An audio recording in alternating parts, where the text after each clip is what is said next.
was when that rain came. To lose it all, I stood tall and remained sane. What's going on, Facebook, YouTube, and Instagram family? It's your boy A. Simpson in the building. We live, we direct with the Upstanding gentlemen. This is episode 24, the season finale. We about to get it in. I want to see blood. I want to see people mad. I want to see it all. Shout out to my boy P. Ronzel, Hugh Hefner's in the building, Skino, Mike, and Reg. What's going on, everybody? What happened? What's going on? It's been a long time, y'all. We're a long time coming. Episode 24. We lit. Last night I was lit too. Shout out to my boy Arias Austin. It was his birthday last night. We was outside. We was chilling. Well, we always at, Now I think about it. We was at. Took my ass home. Red, you want pulling up? I was on daddy duty, so I couldn't. I came out last week though, so you can only get so many weekends in a month. You feel me? I ain't got to ask P. I know he wasn't stepping outside. We're gonna kick it off early. So I seen a Facebook post. Hopefully I can find it. I seen a Facebook post, and pretty much the guy asked the question. He just said, "I'm gonna say it again. Chris Brown surpassed Usher, R. Kelly, and Michael Jackson a long time ago. He has the hit. He has the most hit songs, and 20 years later, he has the best song on the radio right now. What are we talking about? He's been in movies. He's far better performer than any of them. When is the last time you saw Michael Jackson flipping around the stage and gliding in the air? No stunt double. He's actually a better songwriter than people give him credit for. Remember that time he released the album with 57 songs on it. Who's working harder than bro? And his mic is always fire. Stop playing. That's the GOAT." Did Chris Brown surpass Michael Jackson, y'all? It's my What fucking way, bro? Did you block him? Did you block the person that? Give me his name. So I can block him. Like seriously, that's a serious question to me. In what way? They as an artist, they asked. They said, "Did he pass? Did he? Did you just go sideways? How you do that?" Man, I don't know how the fuck I did that. Hey, but I love it though. They got you fucked up. Hold on, man. They got twisted, bro. Hey, let me tell you this though. Let me tell you this. As far as I like Chris Brown. I like Chris Brown is great. He's amazing. All of that. He's a performer and everything like that. But when we're talking about two different eras for one, and then for two, we're talking about somebody that has to put out that type of volume. Thriller is one of the greatest albums of all time. Bro. It's only nine songs on that album. Facts on. Can Chris Brown do that? Can you do that? It's like, man, I only put out 9, and that's one of the best that changed music forever. So I hate to be like, just clinging on to the past, stuff like that. But to me, as a songwriter or a singer, I don't think he even surpassed R. Kelly. Just to be honest, hell no. Just to be honest with you, Usher is debatable. The fuck are we talking about? But even what I'm saying is like Chris Brown doesn't have a Confessions. When you talking about Usher, he don't have that. He doesn't have a Confessions where it's like, hey man, 30 years from now, we still gonna be talking about that album as greatest R&B. He don't, but he's great. Like he got a lot of volume. He got a lot of songs. He does have classics. He does have hits and stuff like that. But he doesn't have that one single body of work. It's like, hey man, this is that. Me and Sean has done talked about this numerous times, many a years, and I feel like Chris Brown actually could have been the closest. He wouldn't have passed Michael Jackson, but he actually had the talent to be the closest to what MJ was. His entertainment, he could sing, he made great songs. And just like Kobe, I think the little Rihanna thing kicked him down a couple notches, if not ruined his legacy damn near. But Michael Jackson is like McDonald's, man. Ain't nobody ever messing with Mike, man. That his legacy is cemented. It's cemented for a while. But my thing, I have a theory on the mics. This is another thing me and Shot is to talk about. I had a theory on all the Mikes. Mike Jack, Mike Jordan, Mike Tyson. And when we came out, I was just telling this yesterday. My theory is they came out, them three are the epitome of right place, right time. So the 70s had Dr. J, they had Muhammad Ali, they had who else we talking about? They had great singers. Marvin. Okay. They had great singers, but nobody had MTV, ESPN, or the VCR. Yeah. The VCR changed the game in the 80s for all of them. When I could get a tape and sit and watch Come Fly With Me all day, I could get Mike Tyson's greatest knockouts in 1989. I could get who else? Jordan Mike. I could get a video and watch the making of Thriller. And watch all his stuff. That it was a wrap after that. That had never been done when I could watch all Michael Jordan, all a basketball player's moves all day and study them. And then he came with 3 more tapes. So it was a wrap in the 80s for everybody with them 3 mics, because you could just watch them all day. And nobody else had access back then to be in your house on TV in color all day like them 3. And they was great. And they was already great. So that just made them greater. They just got more reach. You ain't never passing Mike though. So I don't know where Eddie thought I was gonna go with this, but it's MJ all day.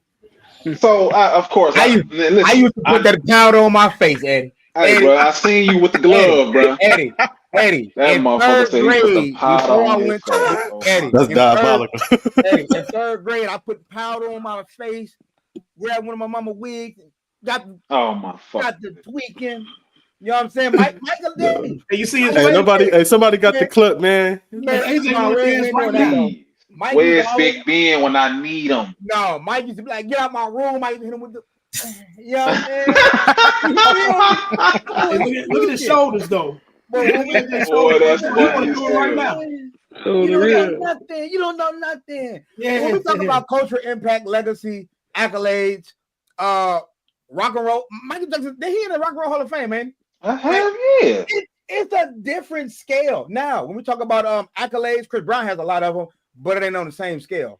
So when we talking about recognition, innovation, like to your point, record sales, Thriller ain't getting past. And then you got to remember, we were in a time where you had to go to a store and really grab a CD. Like you had to go out your crib. Consuming music is different. So I would never add like record sales and all that kind of stuff into it. But like the shit Michael Jackson was doing was crazy. And again, I know this is kind of like cliche to always say, but until a motherfucker walk out there and stare at your ass and you for 3 minutes, before I say a word, and people motherfuckers out there passing out, convulsing and shit. You just gotta type in the Motown video, bro. When they did that last time together, Jackson 5, when they sung that shit together, and then Mike Jackson, I love my brothers, but this one is for me. You get what I'm saying? And he went out there and put that glove. Hey, it was fucked them up, bruh. It was a time, bro. So MJ ain't never getting past. I don't care about none of that. Dead. 2 things, and this is all I got to say about this. Excuse me, miss. Loving you. That's all I gotta say. Them some bops. So no. Let me say, there's my thing for you. I'm gonna need your attention. Versus when I win. It's a whole different. What you got going on, man? It's a whole different. Oh no, I'm nice, P. Don't let the rap fool you, bro. I can actually fucking sing. We're gonna talk about this topic. We're gonna talk about this in the interview. If he passed Usher to everybody and do everything he passed. Oh yeah, no, he's not even close, bro. Nobody's passed Mike, bro. Yeah. No, he's so yeah. I feel like he has more more of a volume and more hits than Usher. But I just feel like, because to me, Confessions is a top 5 R&B album of all We ain't time. doing I feel like Chris Brown don't got that. No, you're right. That's what I'm. That's only my point. Wayne Springs in the building. Shout out to my Wayne, boy what up? Aries Austin. I do. We do got to give Chris Brown some credit, though. I mean, you got to understand, like, no, he's not on Mike Jackson's level. We comparing him to Michael Jackson. It's a lot of credit, baby. Right. Well, yeah. I mean, yeah, but I'm being more so in the sense of like, y'all kind of alluded to it earlier. Like, he gets canceled after the situation with him and Rihanna. Mm-hmm. And if you actually follow Chris Brown's career, since then, every time he's put out an album, they come out with new allegations or they're trying to bring up something from the past. Typically stars don't really like beat that. Like, but if you look up his latest tour, he's selling out stadiums, being like truly an independent artist. That's kind of, you got to be, that's admirable. You got to give him credit for that, because going through all of that, he's still one of the top artists today and still outselling everyone. But Michael Jackson, when he died, he had 1 billion people watching his funeral. So it's like, I can't. 2 billion people. So it's like, I can't even really like. How do you quantify that? he had like a third of the planet watching his funeral. Like, what do we imagine if it was the social media days, Reg? That would have been crazy. You know what I'm saying? Like, so here's my piece on this, man. I'm not gonna disrespect Chris Brown because of our era. He is one of them ones. He Michael Jackson for the era. He's the one.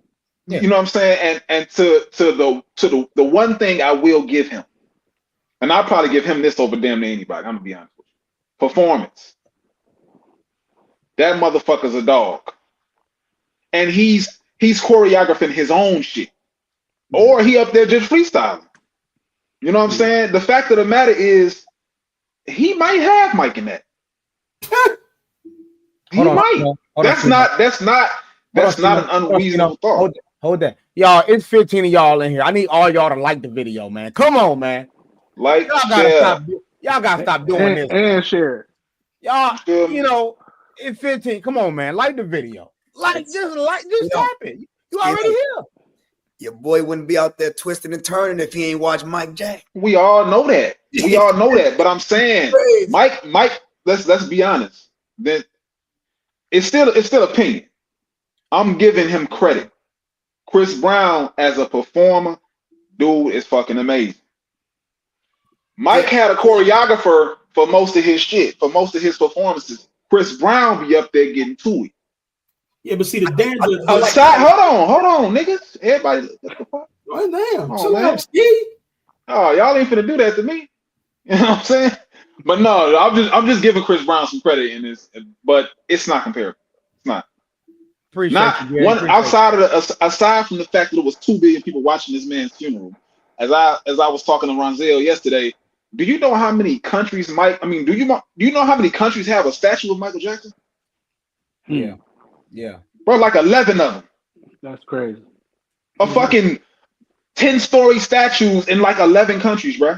That's crazy. What we talking about? And they talking. One more thing. I seen your buddy say Chris Brown been doing it for 20 years. You know how fucking long Mike did it? He's 23 years old. Don't worry about him. I'm gonna tell Shorty. Matter of fact, I need him to go look it up himself. Look up and see how long Mike was doing it.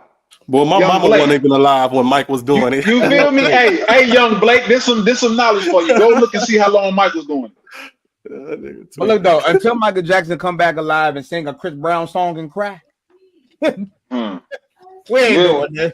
We ain't doing this, brother. Mike, you got anything on this, brother? Man, Joe, we talking about my name, Joe. Stop playing with it. Michael. Hey, zero in your head, Joe. I can't see. I'm gonna be honest with you, and as much shit I talk about Jordan and all that shit, it's just certain people you can't touch. It is no knock to what you do. It's just certain people. Like, you could be amazing. We talking about Mike, though. That's all. We talking about Mike, y'all. This ain't got nothing to do with Chris. Chris, that's what we know. We in the basement party. That's what we do. But we talking about Michael Jackson, man. I don't see it. I'm trying to be nice. Nice. Damn, Wayne. Who the fuck is Morgan Wallen? That's the country. Dangerous dude, ain't it? Yeah, he too dangerous for me because I ain't doing that. I ain't gonna disrespect Chris like that. But do you guys? So do y'all all think that he's bigger than Usher? That's debatable. Is he bigger than Usher? Yes. Yeah. Now, yes, bigger. he is. Yeah, bigger. Yeah. But are we asking? Is his music better? Music than wise. Oh. It's a preference. I don't think so. Totality. His volume is crazy. Crazy. And there's some quality in there. But no disrespect for sure. I think Usher quality is crazy. Can I ask a question? We got a few rappers, a few artists on the panel. And excuse me if I'm, naive on this. How many of it is they writing? Well, Chris Brown writes most of his songs, so yeah. What legendary music does Chris Brown have? That's a big. I feel like we kind of is it kind of different because it's singing and ain't rapping. It don't matter what R&B. R&B it don't matter. Yeah, I mean, shit, it don't matter in rap no more nowadays. But my boy Gary said he's not bigger than him. Shout out to my boy Shoot 847 on Instagram. They say depends on the demographic. Most don't. Now I'm gonna be honest with y'all, bro. Like, let's keep it a bean. Usher is not doing a stadium concert today. He is not. No, not by himself. Chris Brown is. In his last album, if you actually listen to it, it's actually really good. Like, Chris Brown is still active. He's still putting out music. His fan base is still engaged. I cannot say that about Usher. Now, Usher had the Las Vegas residency where he did a lot of his old hits, and he was an act there. But if you're telling him to go sell out stadiums where it's 50,000 people watching you, he's not doing that. I'm sorry. You got R. Kelly? Okay, that's the GOAT, bro. Let's just stop. like, let's don't do that. R. Kelly, hey, man, I don't want this to be an R. Kelly big up. R. Kelly wrote hits for other people, man. Hey, R. Kelly out here writing for my boy, what's my boy named Charlie Wilson, man. Like, R. Kelly was outside. Man, R. Kelly wrote for Mike. No, I wrote for Michael Jackson, wrote for Maxwell. Facts. I was just going a different route, Eddie. You feel what I'm coming from? I understand. Just moving it along. I ain't fired up, AJ. You ain't got to worry. Come on, man. Chris Brown ain't got a Confessions My Way or 8701. Hell no, Brandon said. Reg, that's facts. R. Kelly wrote for Michael Jackson. You hear me? But again, I don't think any of us was gonna say Chris Brown was bigger. No. Hey, age don't matter, Mike. Age don't matter. But he ain't got that iconic, that global appeal like Mike had. Mike was just, on a other level. Even his songs, as far as how he connected to the people and what he was talking about. Chris Brown ain't on that level as far as, what he really talking about in his songs. They great songs, right? But you know what I mean? It ain't that level, that connection like Mike had with the whole entire world.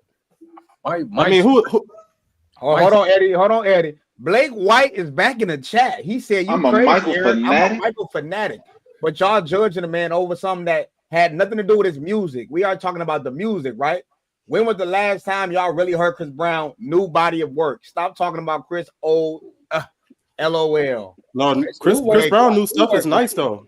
His new stuff is nice. Actually, it is nice. It is. But here's the thing though. If R&B is for women, if R&B is for women, right? That's we all agree to that, right? R&B, we sing it to the ladies, is about the ladies. Usher ain't got more women coming to his concert than Chris, bro. I'm sorry, bro. It's not even. Yeah, it's not even close. I think Usher got more variety of women coming though. Hold You're up. crazy. Usher got a different type of woman coming to. That's what I just said. That's what I said. It's a different quality. Give me one. Man, don't get me started, man. I'm kind of mad Skino cut me off and called me a nigga when he did it. I'm in my feelings right now. It's all Kings on the pod. Ain't no Skino apologize, bro. Come on. Apologize, King. Come on, Skino, so first off, how y'all just jumped me with the apology right there, I don't appreciate that. But I'm sorry, brother. You're fucking right. They just got on my ass about this apology. Like, damn, push me all up against the wall. What's going on? Take it back, Brandon said they got the old joint. No, I ain't gonna do that, man. I'm sorry, brother. Shout out to my boy Josue 10 on YouTube. Shout out to that. Chris Brown won the R&B Album of the Year in 2025. Hey, now let's be clear though. I want y'all in the chat, the Gentleman's Club. We talking about Mike Jack. We know Chris Brown that dude right now. We ain't got no dog in the fight right now. Man, Michael Jackson can talk about anything and they're gonna gravitate. Hold on. Play a kid some old Michael Jackson songs, some videos, and you gonna hear that song for the rest of the year. Facts. Oh, fact. Man, that game took over From that kid. MJ showed had the on game. HBO pay-per-view live like Tyson fight when you had to have the black box to see it for free. Shout out Myron in the building. All right, man, we moving on, man. But at the end of the day, we all agree Chris Brown is going to be a legend, but he's just not going to be on that type of situation. Shout out to my boy Shoe 847. He said, "Does the Rihanna situation put a hit on what he could have been?" Ronzel said he did. I'm speaking. Wait, so listen, y'all. Are we talking about how the world perceives him? We're talking about in our eyes. Yes, we're talking about how the world perceives him. Okay, in general. So okay, I agree with that then. Let me speak to this though. I think made a different type of music. Just think about it. This right here sent him to the rebel. It made him. It created a rebel. You understand what I'm saying? We might have got a bunch of Mike shit. He might have, because he might have appeased it, like, you know what I'm saying? So I think it messed him up just a little bit. It threw him off. I totally agree with that, Shonda. I was just going to say something similar. It changed his whole trajectory on how he did music. Mm-hmm. After that, he started he putting out all these albums. It's a reason why he's trying to stay relevant. Mm-hmm. And the way Usher puts out albums, months and years, the distance between the album. It's a reason why Chris puts out a lot of music, and he has to stay relevant. Last question. Yeah. Let me ask y'all this. And Chris Brown's a legend. Do y'all think that Usher has more timeless music than Chris Brown? Because what I mean by that is Usher can really right now go to Vegas and do a 2005 songs, and it still resonate. It still make women do their thing. Like, can Chris Brown? Can he play? You know what I'm saying? Can he go back and play? All you gotta do is turn on 104.3. Well, I think Chris Brown can, because just kind of looking at it, he ain't dropped the album in 2 years, and he doing a stadium tour right now. Yeah, he's the guy. I feel like that. So that kind of speaks to his greatness, where it's like, hey, I ain't even released the album in 2 years, and I can go sell out stadiums. Because most of the time when somebody do a stadium, like it's rap, it's not R&B, but like we seen Kendrick Lamar do it. It's like, well, I dropped an album and then I, went on the stadium tour at the same time. I ain't dropped the album in 2 years. I'm gonna go do a stadium tour across the country, across the world. So I think he does, especially to his fans, and he got a whole lot of them. He got a whole lot of them. So, 1,000. Does Chris Brown get the little rock and roll love like Mike doing it? Like, I agree, Brandon. Elvin, like, you know what I mean? Like Mike, like my boy Gary. The difference is for the greats like Usher and Hova, they aren't pushing to put out just anything. It has to make sense. 1,000. All right, moving on to football, man. Moving on to football. I didn't see it no way, but I've seen everybody talk about it, so I'd rather just dabble in it. Did anybody see the ending of the Browns game when they took out Sanders until the last minute? So do you guys think he was sabotaged in that game in the situation? Yep. Obviously, Dylan Gabriel, he played well that game. We thought Shador probably could have had a game-changing, saving situation, whatever, make him look good. Do you guys think he was sabotaged for not finishing the game? Yeah. Remember, yes.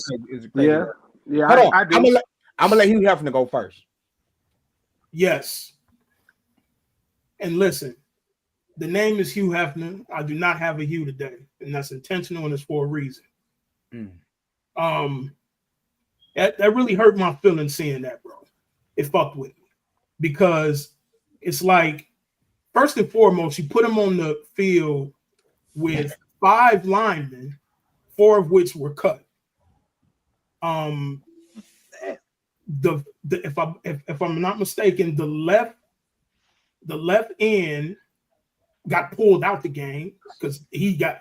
So why would you set this kid up like that? First and foremost, people say, well, it was a third string. No, you have to understand the people on the other side of the ball, they are playing for a job too. So they're gonna give it they all. It's defense, right? Attack, push, right?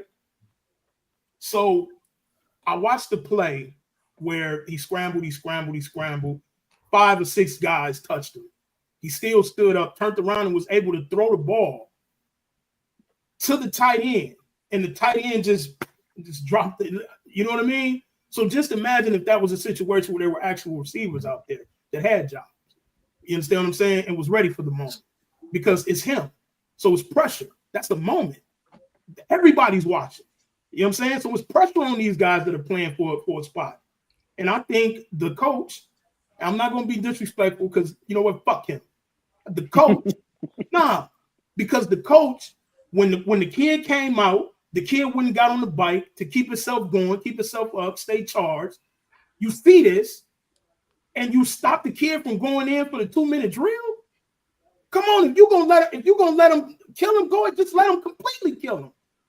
Let him either kill him or let him be the superhero. They didn't give him a chance to do that. They didn't give him an option to do that. And I don't think that's right. I don't think that's right. They want to make a fucking example of that kid because they couldn't do shit to Prime. That's the problem. Okay. Y'all want Prime to come coach. Just say it. Say we want you to come coach, and then we'll let your sons play. Say that. P? Yeah, man, I feel like they're setting him up just for the simple fact that, like, the guy you put in there to run the 2-minute drill at the end of the game, you literally signed him to be a training camp guy. Tyler Huntley was never going to make the team. They signed him because they had all the injuries at quarterback. You had Flacco hurt. You had what's the boy, Kenny Pickett hurt, and then you had 2 rookies.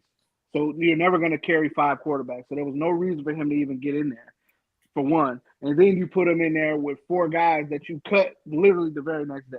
Like it's nasty. They just trying to make him look like, hey, he ain't that good. He ain't that good. Oh, this is why he's not playing. You know what I mean? But then it's so crazy because it's like they won't cut him. Like, why didn't you just cut him? If he ain't that good, just cut him. You know what I mean? You got a rookie quarterback. You got your boy Dylan Gabriel, but it's more so like they're trying to punish him. They're punishing him, and they're doing this. Some of his doing, some of his dad's doing, but it's just totally wrong. And I do feel like they sabotaged him because that first game, it didn't work. The first game was like, okay, we're just going to let him rock with little preparation. It was like, oh, shit, he actually played good. So it's like, now, all right, we're gonna ramp it up a little bit. And then they don't even talk about the fact that, okay, yeah, he got sacked 5 times. Y'all running fucking 15 and 20-yard routes with four guys that y'all going to cut. Like, what kind of shit is that? Like, you know what I'm saying? Like, we running deep routes because we know they ain't going to hold up. We know, you know what I mean? But it's like, oh, he holding the ball too long. Like, it's bad, and it's really unfortunate, man. And it's really like souring. I don't fuck with the Browns, man. Kevin Stefanski can kiss my ass. Maurice, Cleveland Bombs. Do I think it's an agenda behind it? Just talking X's and O's.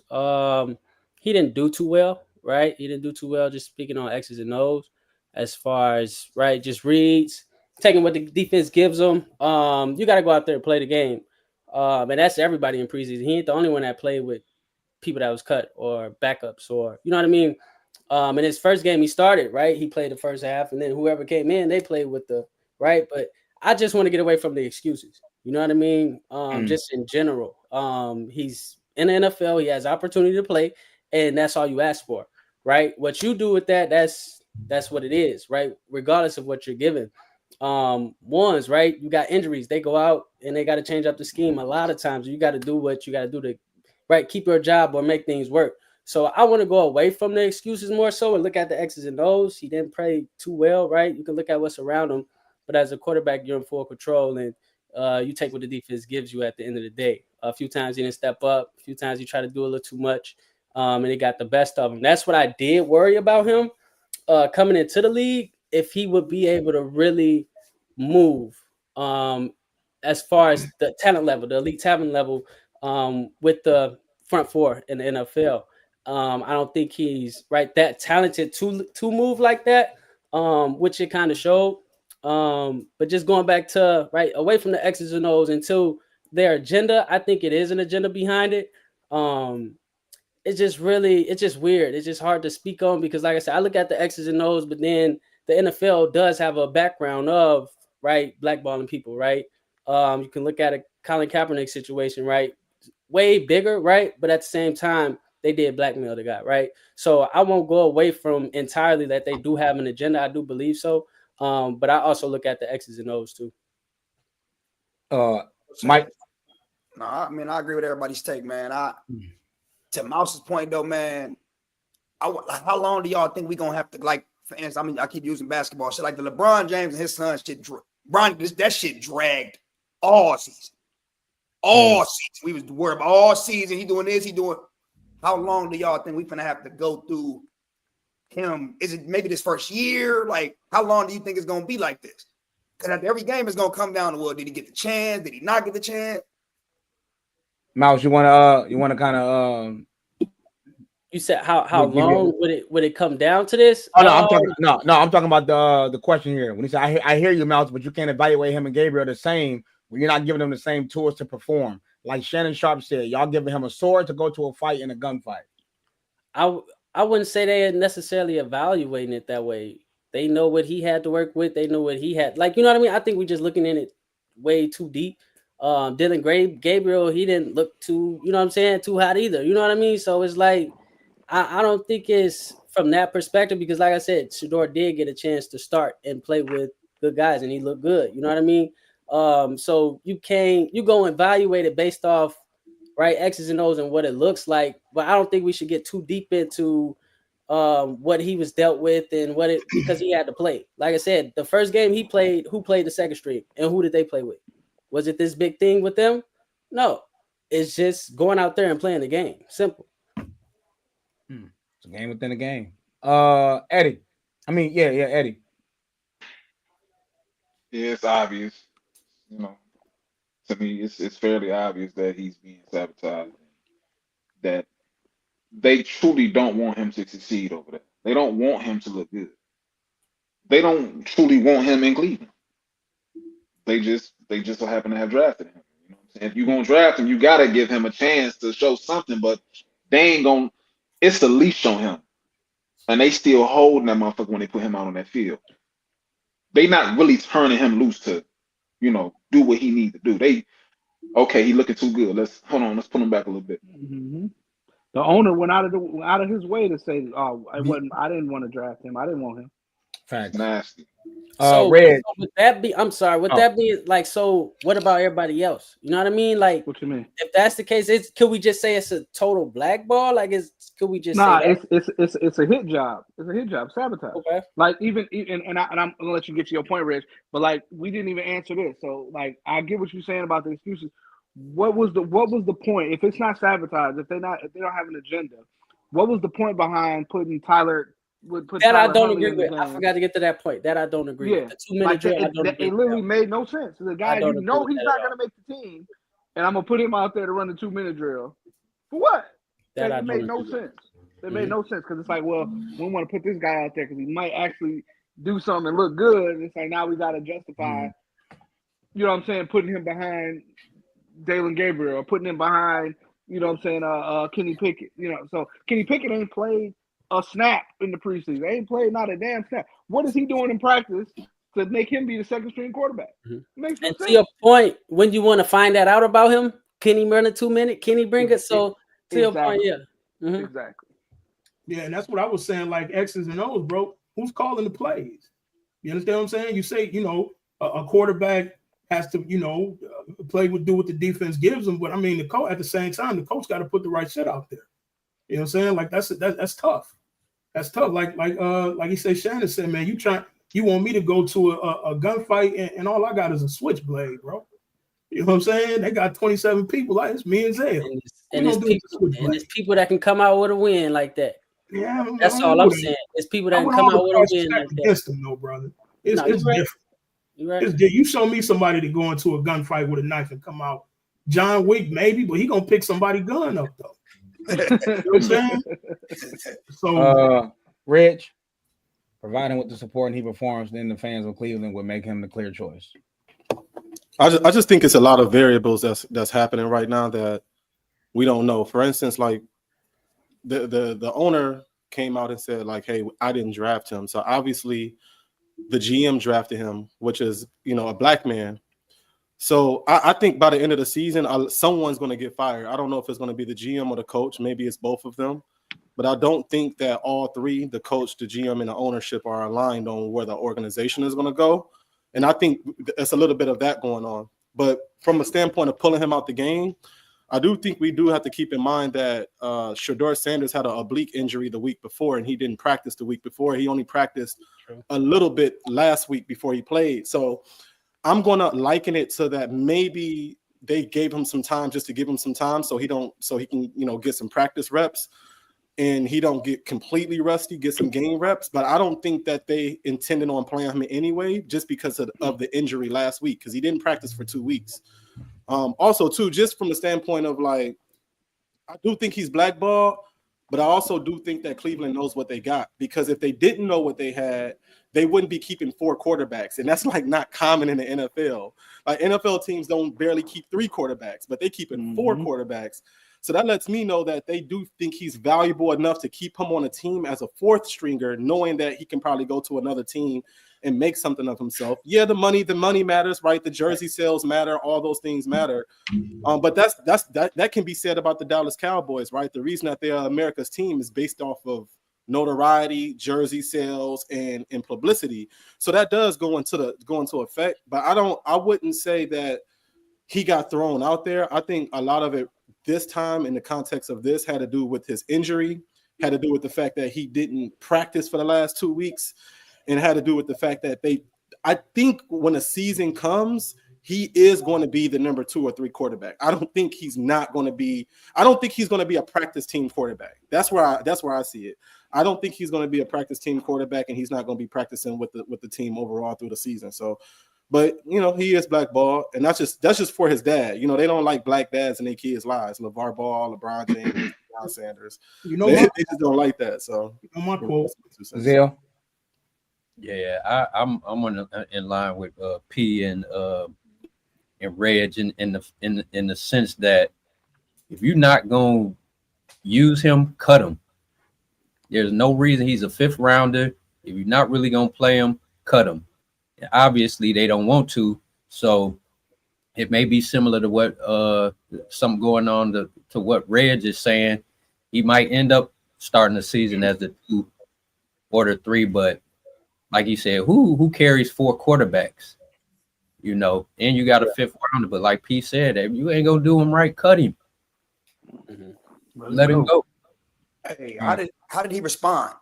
Like, did they do any interview? How did he respond to it? That's a big thing. Yeah, they asked him. They said, "Do you think you're gonna make the team?" He said he looked at the reporter like that was a stupid question to ask. Obviously, obviously, that's what he said. Obviously, and it's like, here's my thing, man. Like, I just hate what I hate about Shedeur Sanders. I hate the fact that getting labeled as someone that's arrogant, all because he believes in himself. And I think that's the main thing for me personally. Is like, what do you expect him? He's a quarterback. He needs to have confidence. And then on another note, right, you got right now in the NCAA, Arch Manning, the grandfather of Archie Manning, dictating what he's going to do before he even gets to the NFL. And the way that they're covering it, it's like he has a right to do that. So I think he can say whatever he wants his grandson to go. And that's the thing right there that's happening right now. They did it with Eli Manning. They did it with other quarterbacks as well. That's like that. So, all ain't equal, but we kind of know what it is, man. It's just Deion Sanders. So I can't say this as well. Like, just in general about this draft class of quarterbacks, they were not very high on them. This has probably been one of the maybe least talented QB draft classes in probably 2 more minutes, fellas. Probably a little bit. Like I said, they were not high on any of the quarterbacks. Literally, maybe Cam Moore 1 overall. You kind of came past on the quarterback at times, but just generally speaking, right? When you got a depth chart with Joe Flacco and 2 rookies, right? And you're saying that Joe Flacco is nothing, but like I said, they weren't really high on this draft class of quarterbacks to begin with, honestly. And that's why, right? You bring up Arch Manning, right? That's why a lot of teams are positioning themselves for this next draft class of quarterbacks, because this one wasn't very strong at all. He ain't I gonna even agree. be that good. I agree. This type of shit that makes you fall in love with the game, 1000%. Because at the end of the day, this is out of your control. I think that's the biggest thing. But I think just to add a little 2 cents, I think this is gonna be great for the Sanders because this is gonna show his professionalism. And I think the more he continues to act like he's giving himself grace, that he's cool with being patient, he's cool with what's coming to him. I think any GM they gotta eventually be like, all right, this kid, he's got enough. It's time to play him. So hopefully it works out for him. We rooting for my guy. And I forgot who point that to Reg's point, they're letting the other people do it. So that's why we have to make sure that we standing up and we supporting Shador. Like this is why we got to do it. It's pivotal. So it's time. Hey, Jamar in the comments said they just traded Kenny Pickett. Can we fact check that though? That changes a lot. Hold on, because now he's competing with another rookie for the second. So now he's the third. He may be the third, second to third. Kenny Pickett traded. What? Yeah, to the Raiders. There we go. Wow. So again, that tells you shout out to Jamar, man, for coming through with the going into the season. So now he third. Now he third on the chart. No, not necessarily though. But well, yes, but yes, technically. He was going into the season, he has a chance to actually win the second. Let me ask you this: if Joe Flacco gets injured or something happens, maybe they start 1-5. You said when Joe Flacco gets injured. Okay, we can. Flacco would not start 17 games. Either you think they're going to Dylan Gabriel first? I don't see it, bro. I just don't see it. All right, great. We're moving on from there. Why you have to come to Las Vegas, though, man? Why you have to come to Moscow? Because Aiden McConnell got hurt. So the other day in our chat, it got a little hectic. We're talking boxing here. Mike Simpson is headstrong on Tank Davis being a Hall of Famer, even if he stops today. Again, I'm gonna let him speak himself. My bad, fellas. Most importantly, Reg is but y'all was on my ass, boy. He gave me a little grace. I guess he had to work or something. He came out. Look, this what I was. Yeah, you crazy. I wasn't being sarcastic because I do feel like that, but it was one of them things where it's like, bro, if he stopped today, bro, he damn near arguably has a fair shot of getting in there. Then I got to run into some shit, and my boy Reg came with some bull. I'm gonna let you rock, bro. Do your thing. Hold on, though, Mike. Just so we can have a concise conversation for a few. What was your stance? Like, what were you trying to convey? I made a statement that said if Tank. We was talking, so it came about with the Jake Paul shit, and I'm like, bro, everybody mad at him for going to get a bag when it is what it is. Because my thing is, I personally, it's a preference. I think he beats Shakur. I think he beats Devin. And if those are two fights that he has to fight to become a Hall of Fame, it's like, well, I mean, ask y'all that.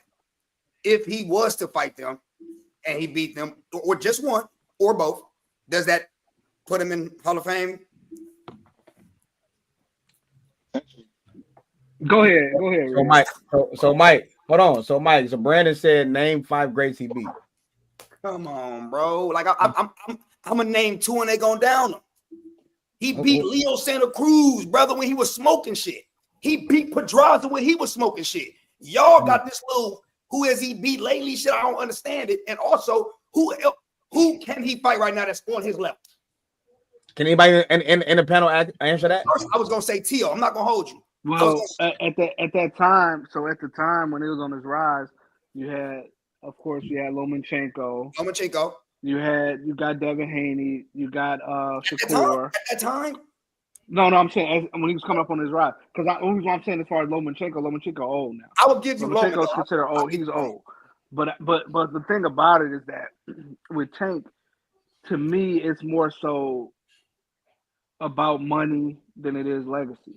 Absolutely. And it's cool. And it's cool because if they talking about this Jake Paul fight. If he's getting $100 million, bro, get your money, bro.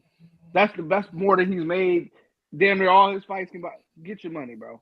I get it. But then you can't double dip. You can't also be like, well, I'm fighting for legacy, and then want people to respect you as this great Hall of Fame fighter when you chose money over it. You can't do that. And the thing about it is, go ahead. I'm sorry. Can you explain this picture to me? I know you was the one that sent it the other day.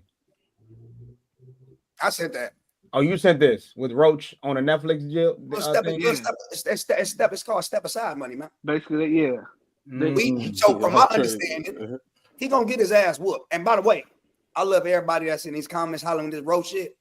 My cash app gonna ring when they fight again. I'm telling y'all that. But the thing about it though, Mike, that's the thing. It's like you've been kicking everybody's ass, and then now you got a guy that fought you close to a draw, and then I'm gonna go over here now. I'm gonna go over and get this money. Fuck fighting him again. You know what I'm saying? That just sends the wrong message. I get it. You want to get your money, but it just sends the wrong message as far as like, hey, the ones that we talking about, the greats. It's like, nah, fuck that. Run that back. Well, run that back. We don't say no. You think he's better than me? You think he can beat me? Oh yeah, I'm gonna whoop him. Here's my thing, P. Here's my thing about Tank, bro. And let me just say this. I love Tank. I am not a Tank hater. I've actually paid for Tank fights. I paid for his fights. I didn't bootleg him. I actually paid for his fights. So let's start there. I'm a Tank fan. He has only had 6 title fights. 6 title fights. In 2 of those fights were fighting reigning defending champions. Only 2 of those he was fighting reigning defending champions. The other 2 he fought for a regular belt. A regular belt is a prestige lower than a super title. And then the other 2 fights he had were for vacant belts. And he's not actually defended his belts a lot. So when we talk about Hall of Fame careers, people who've actually fought 17 title fights or defended their belt 17 times or 15 times, Tank just doesn't have that. Tank's record is on par with, like, as far as his title fights, is on par with like Adrian Broner or something like that. You know, where like the amount of title fights he's had and the amount of fights he's had, like, is on par with something like that. It's not necessarily like a Floyd Mayweather where he fought 17, former champions and defending his title 13 times. You know, it's not nothing like that. It's not Canelo. It's not nothing like that, bro. Can I ask you something? Talk to me. Are you comparing today's era of boxing? It's today's, because P made a valid point. I brushed him off, and I'm gonna ask you this because I really feel like this.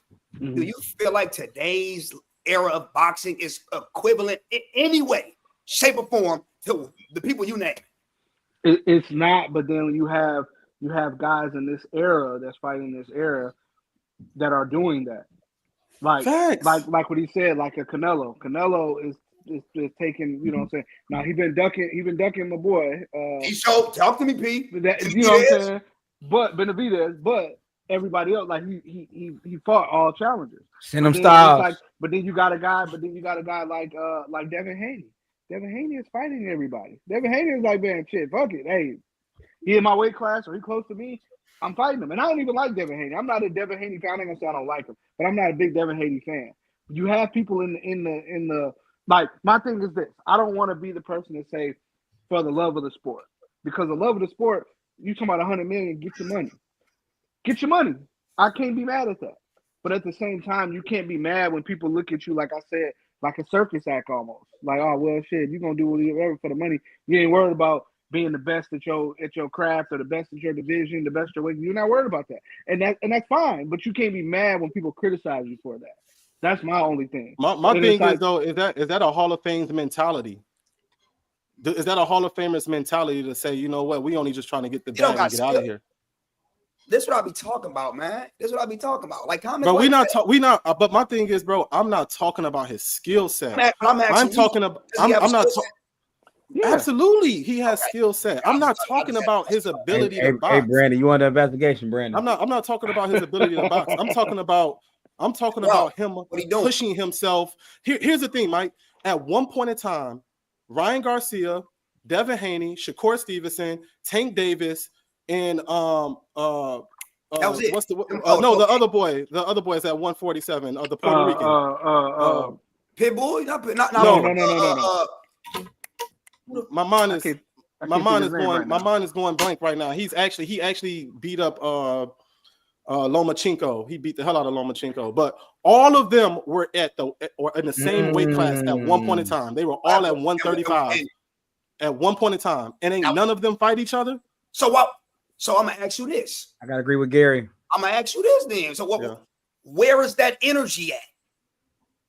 Because that's how they all moving like except for one. Except for one. Right? I'll keep it real with you. He fought Kambosos and that put him over the top. He fought an old Lomachenko and he barely got away with that. Like we not finna sit up here and act bro, but he fought him though, bro. Teofimo is the one you're looking for. Yeah, Teofimo. They were all in 135 at one point in time. My point is that we hate Devin Haney so much. We don't hate Devin. Stop doing that. Bro, I don't even want to go to the reasons why I think we hate Devin Haney. But we hate Devin Haney. Daddy in his life. No, it ain't that, bro. We hate Devin Haney so much that we can't look and see that this guy is actually taking on every single fight in front of him. Whether we like his style, whether we think he lost or not, that's not the point. The point is that he's actually daring to fight everyone in front of him. We got people who are making every excuse to not fight someone. Every excuse not to fight. Rich. He's walking through Lomachenko at 90 years old. We get y'all together. You understand me? Stop. He beat Kambosos, who got chipped. Low key. I'm gonna down this sword. He would have got his ass smoked against Tio. If Tio didn't have that little surgery or that little heart issue, he wouldn't have lost to Kambosos because he shouldn't have lost the dude. He low-key catapulted Kambosos, so now we looking at Kambosos like he the wizard, like he the Golden State Warriors or something. No, he wasn't supposed to be there either, nigga. He damn near ain't fighting no, but that was his first damn near American fight. Nigga came from Australia. So when you say he's fighting, he got his ass whooped by Ryan. I'm not trying to hear that Austrian shit because he lost to a left hook, which we all on the panel know that's Ryan's greatest strength. So we're not talking about wins and losses. We just talking about wanting to fight. I'm telling you what. So why hasn't he fought Shakur? Why he ain't fought? Because they gave him offers. If I'm mistaken, he only fought one person out of that whole clique, and he lost. So when you say he's pushing forward, nigga, he's cherry picking the sport. I'm not giving you that. He ain't pushing forward nothing. He beat Lomachenko at 90. I'm gonna say it again. Then he beat fucking. Do y'all eat Kambosos? And I'm not. Look, brother. I hate, but I'm being real. He beat Kambosos. Shakur fought a plumber and it went to 8 rounds. Yeah, but I mean that's like saying Tank beat Gamboa. Gamboa was a former champion who was well beyond his years. And we not getting I'm letting you. I don't care. I named Pedraza and Lee. I named 2 people in their prime. Yeah, that's 2, bro. Is he a Hall of Fame career off of 2 people? Hey, Red, Deshaun said just because you raise your hand to read every time in class don't mean you should be reading some shit motherfuckers can't read. I don't even know who that is, bro. We're going to let him live, though. I don't even know who that is. We're going to let him live, though. Actually, let me click on this picture because now his ass. Because Red said whether he going to win or not, he offered to fight him. And Deshaun said just because you offer to read, you can't read. Let me Bro, all he's saying is he has a heart to fight whoever challenging the big guy. Hold on, let me get Eddie in here, man. Hold on, let me get Eddie in with Mike. Let me get Eddie here. When you go to the field house, hold on. When you go to the field house and it's a kid in there that's just shooting with his can't shoot for shit. He's working hard on his game and he happens to catch one of the top, not even the top. Shout out check the guys building on an ankle injury and he beat him. And now you walk in the gym knowing that this kid ain't better than you. He beat somebody that was injured. You gonna put him on a pedestal because he beat the weakest dude? So my question is this. Hold on. Do you think he's a Hall of Fame fighter? Does he have a Hall of Fame resume? Does Tank have a Hall of Fame resume? Ariel said hacking ass mouse, my dog. Say it again, bro. Devin, I want to say Devin got 5. Tank got 4 belts. I don't care how you bacon it, cut it, slash it, all that good shit. I don't care. And also, can we talk about it? It's 1 million belts, Reg. It's a belt for everything. It's a belt for round 1, round 2, round 3, round. God, too many belts. Yeah, and guess what? That nigga ain't went out for none of them. There's 1 million of them, and he ain't going out for none of them. What that tell you? He been at 130. He's been at 135, 130 for the last 10 years. Reg, without any of those belts, he's still arguably better than your greatest. Nobody's watching them people with them belts, gang. I'm trying to make it make sense. See, and that's the problem, man. We like to, man, we got to separate watching a fight.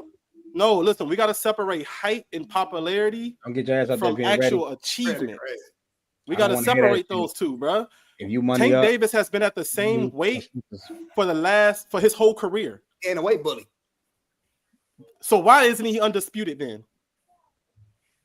If he's been at the same weight his whole career, why hasn't he never been undisputed? You got to call Tank, man. 5 more minutes, fellas. 5 more minutes, fellas. That's P's point, though. He don't give up, bro. He don't. Look at Skeena. He don't care about that, man. He don't. Because the people that's undisputed, they gotta go to Saudi Arabia. Saudi Arabia. Hold on, Red. This shit though, Red. Were they making a boxing ring smaller, all type of goofy shit? Come on, man. What you got to say about this, Keno? What you got to say? We already text back and forth. I'm cool, though, dude. All right, just give me your thoughts, Keno. We can move along. I ain't even fired up today, Mike. I ain't on that with you. You know what I'm saying? I just, we had a conversation and it got heated. You know what I'm saying? And Mike asked me to do some research, and I did my research. You know what I'm saying? He told me to look up Prince Nassim, man. One thing I know about Prince Nassim is that Prince Nassim got 16 title fights, 14 KOs within those title fights. That's the difference between him and Tank right there. You asked me to look him up, I gave, that's it right there. On top of the fact that he came from the UK. He came from the UK and essentially brought UK boxing to the US. Making the ring smaller just reduces contact. Stop running. Brandon Holmes. Who runs? Pete feeling that. Boy, or these undisputed niggas. Who runs? No, I'm talking about the Prince Nassim thing. Oh, okay. I'm not indulging with Eddie because he only out of all that good shit. He's only at one. He only wanted it one way. Like nigga ain't move up. He stayed at one. He ain't on nothing. We ain't. As Tank doing that too, right? He got 3. I'm not a boxing guy, but I will say this: every Tank fight I've ever seen, he's a brilliant fighter. Last thoughts right here, Shine. Go ahead. Last thoughts. Like when the last fight he had, I watched the last few fights, and he literally figures the guy out and then knocks him the fuck out. It's crazy. The last fight, who was the guy, the YouTuber guy? Who was the guy he fought? Right. I'm not a boxing guy, so please excuse me. That's why I was muted the whole time. Before he knocked him out, I seen it. And that was why I said, oh, he's seen it. He literally looked at somebody and said, I got it. And then he went on to knock him out. The same move to say he's just a brilliant fighter. Bro. Great segue. Shout out to Shaunus. Knockouts. All right. So I asked the panel if everyone can send me their personal favorite knockout. So when I say this is our top 10 knockouts of all time, this isn't us going back and doing homework. It's literally somebody just sending in what they like. So when y'all watch these videos, you can give us, your thoughts and opinions, but don't say our shit was weak. Like, don't do it like that. Don't do it like that. This ain't no. This is just what we like. So we're gonna start off with the top 10. Let's get it on.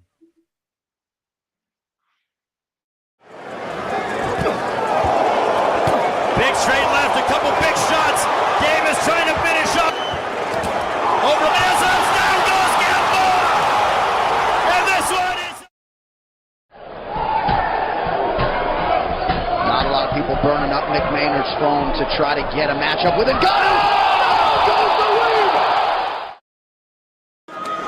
That's all. He's down. And it is all over. Here's the knockout. You see, as he circles, you catch him on the button. Did you know he was out before you landed this one? Yeah, it's going to be a lot of holes.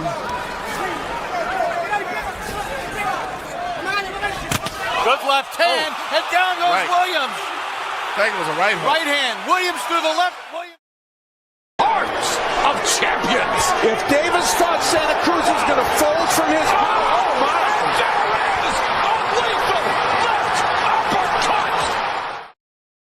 Gotten to him. Marquez was off balance again. Now gets his feet back and tries to roar back to nail Pacquiao with the right hand. Oh! That's another knockdown. Exchange. Good right hand by Leonard. Malone is hurt. Malone backs up against the ropes. Leonard landing at will. He's hoping he'll stop the bounce. And Malone goes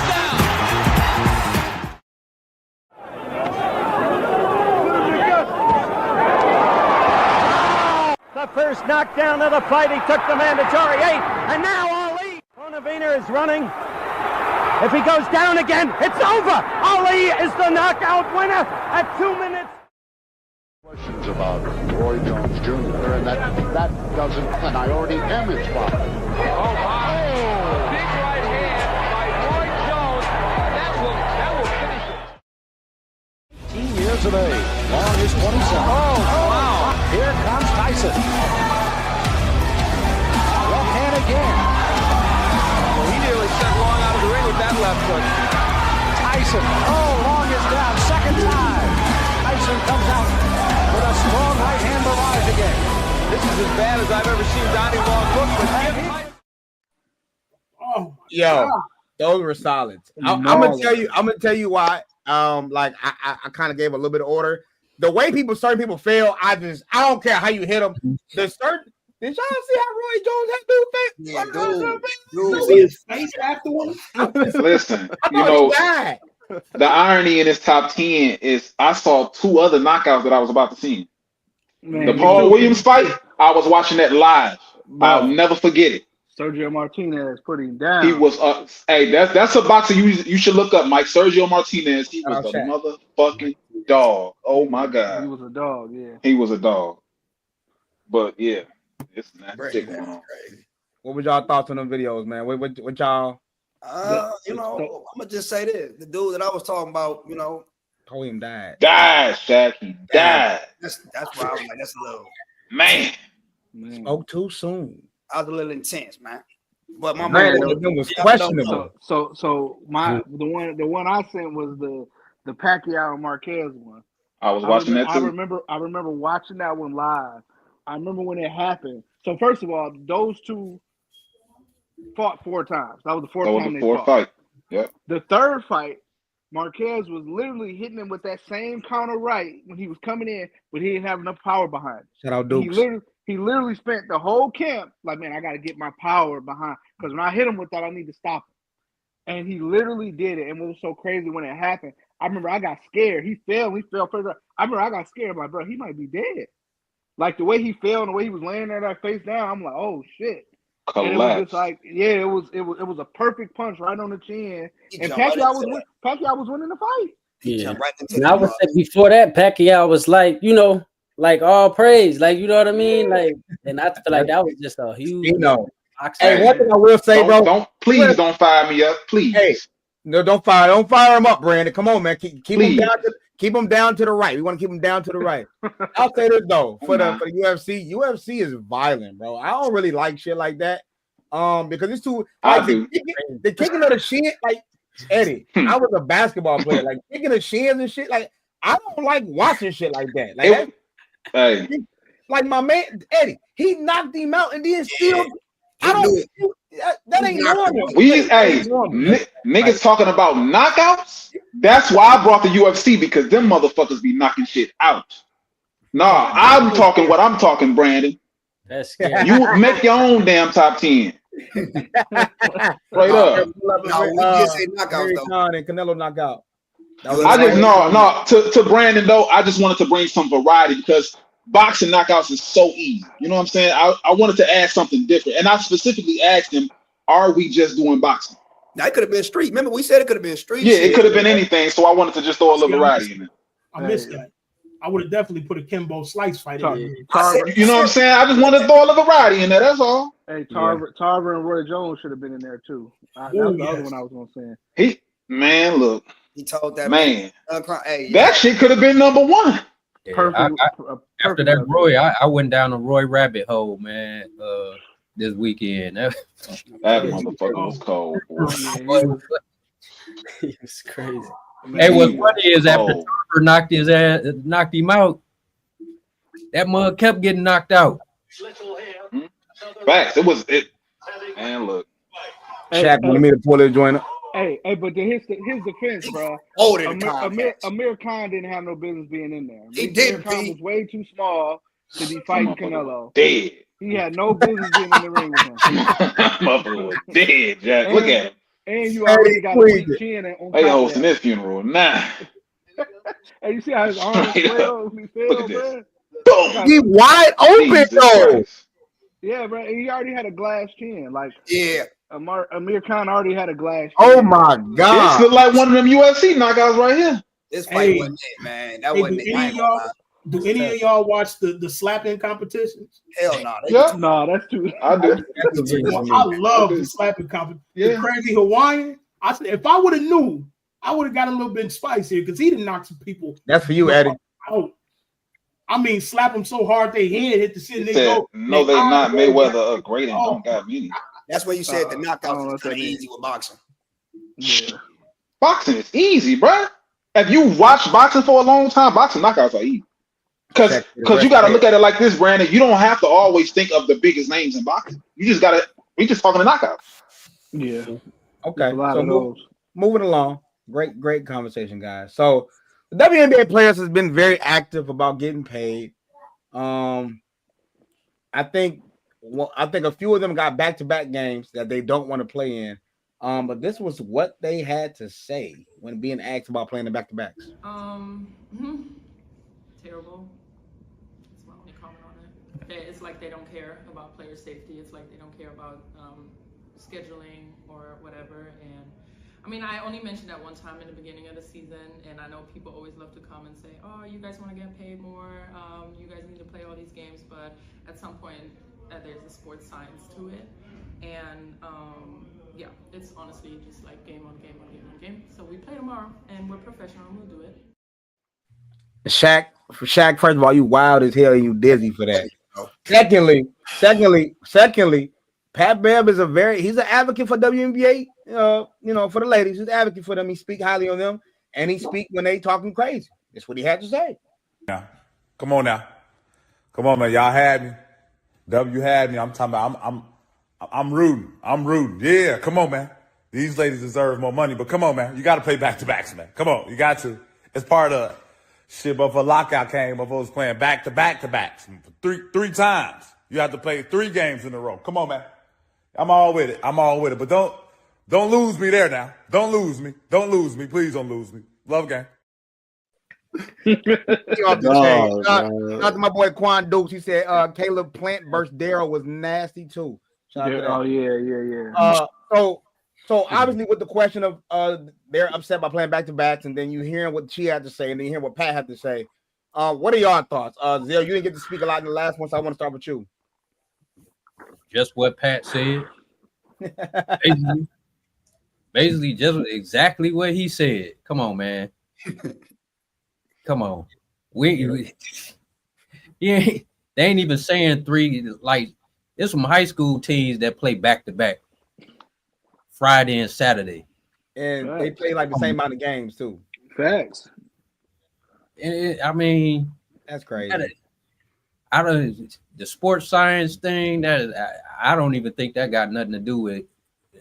They're not asking back-to-backs all season. You might play 3 back-to-backs the whole season if you're in the WNBA. It's like they nitpicking now.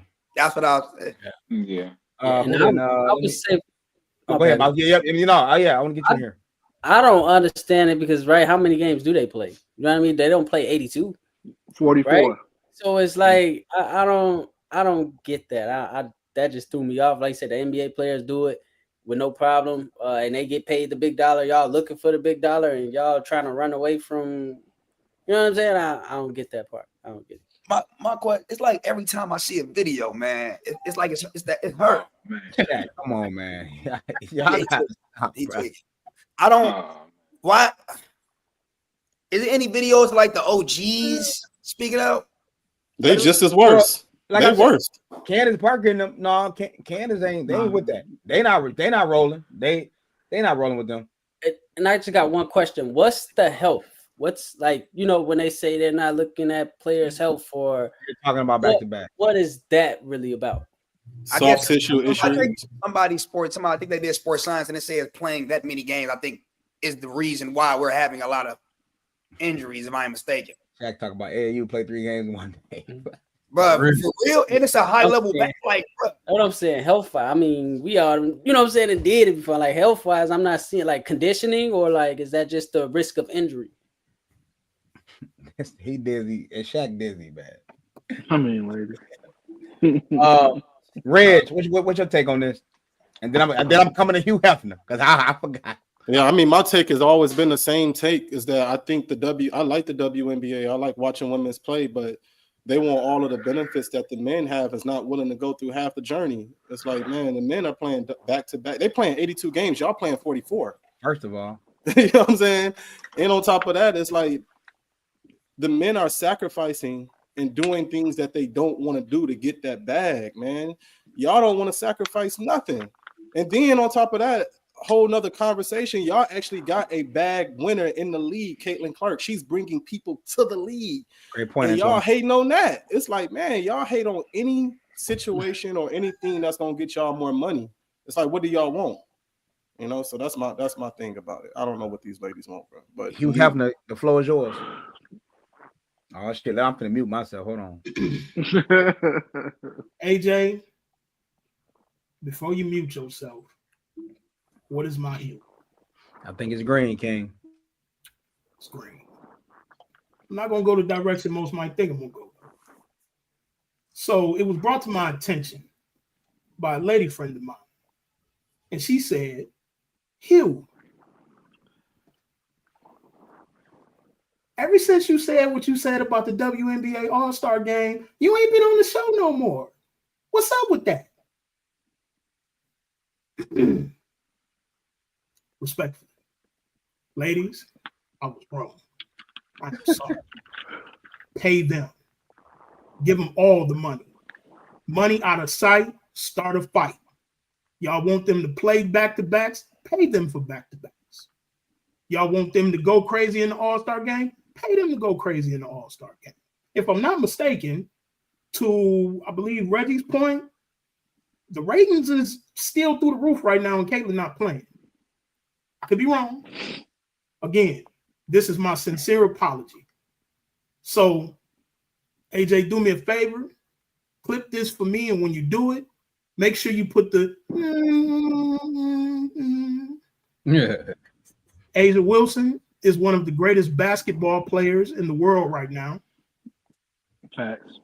One of the greatest basketball players in the world right now.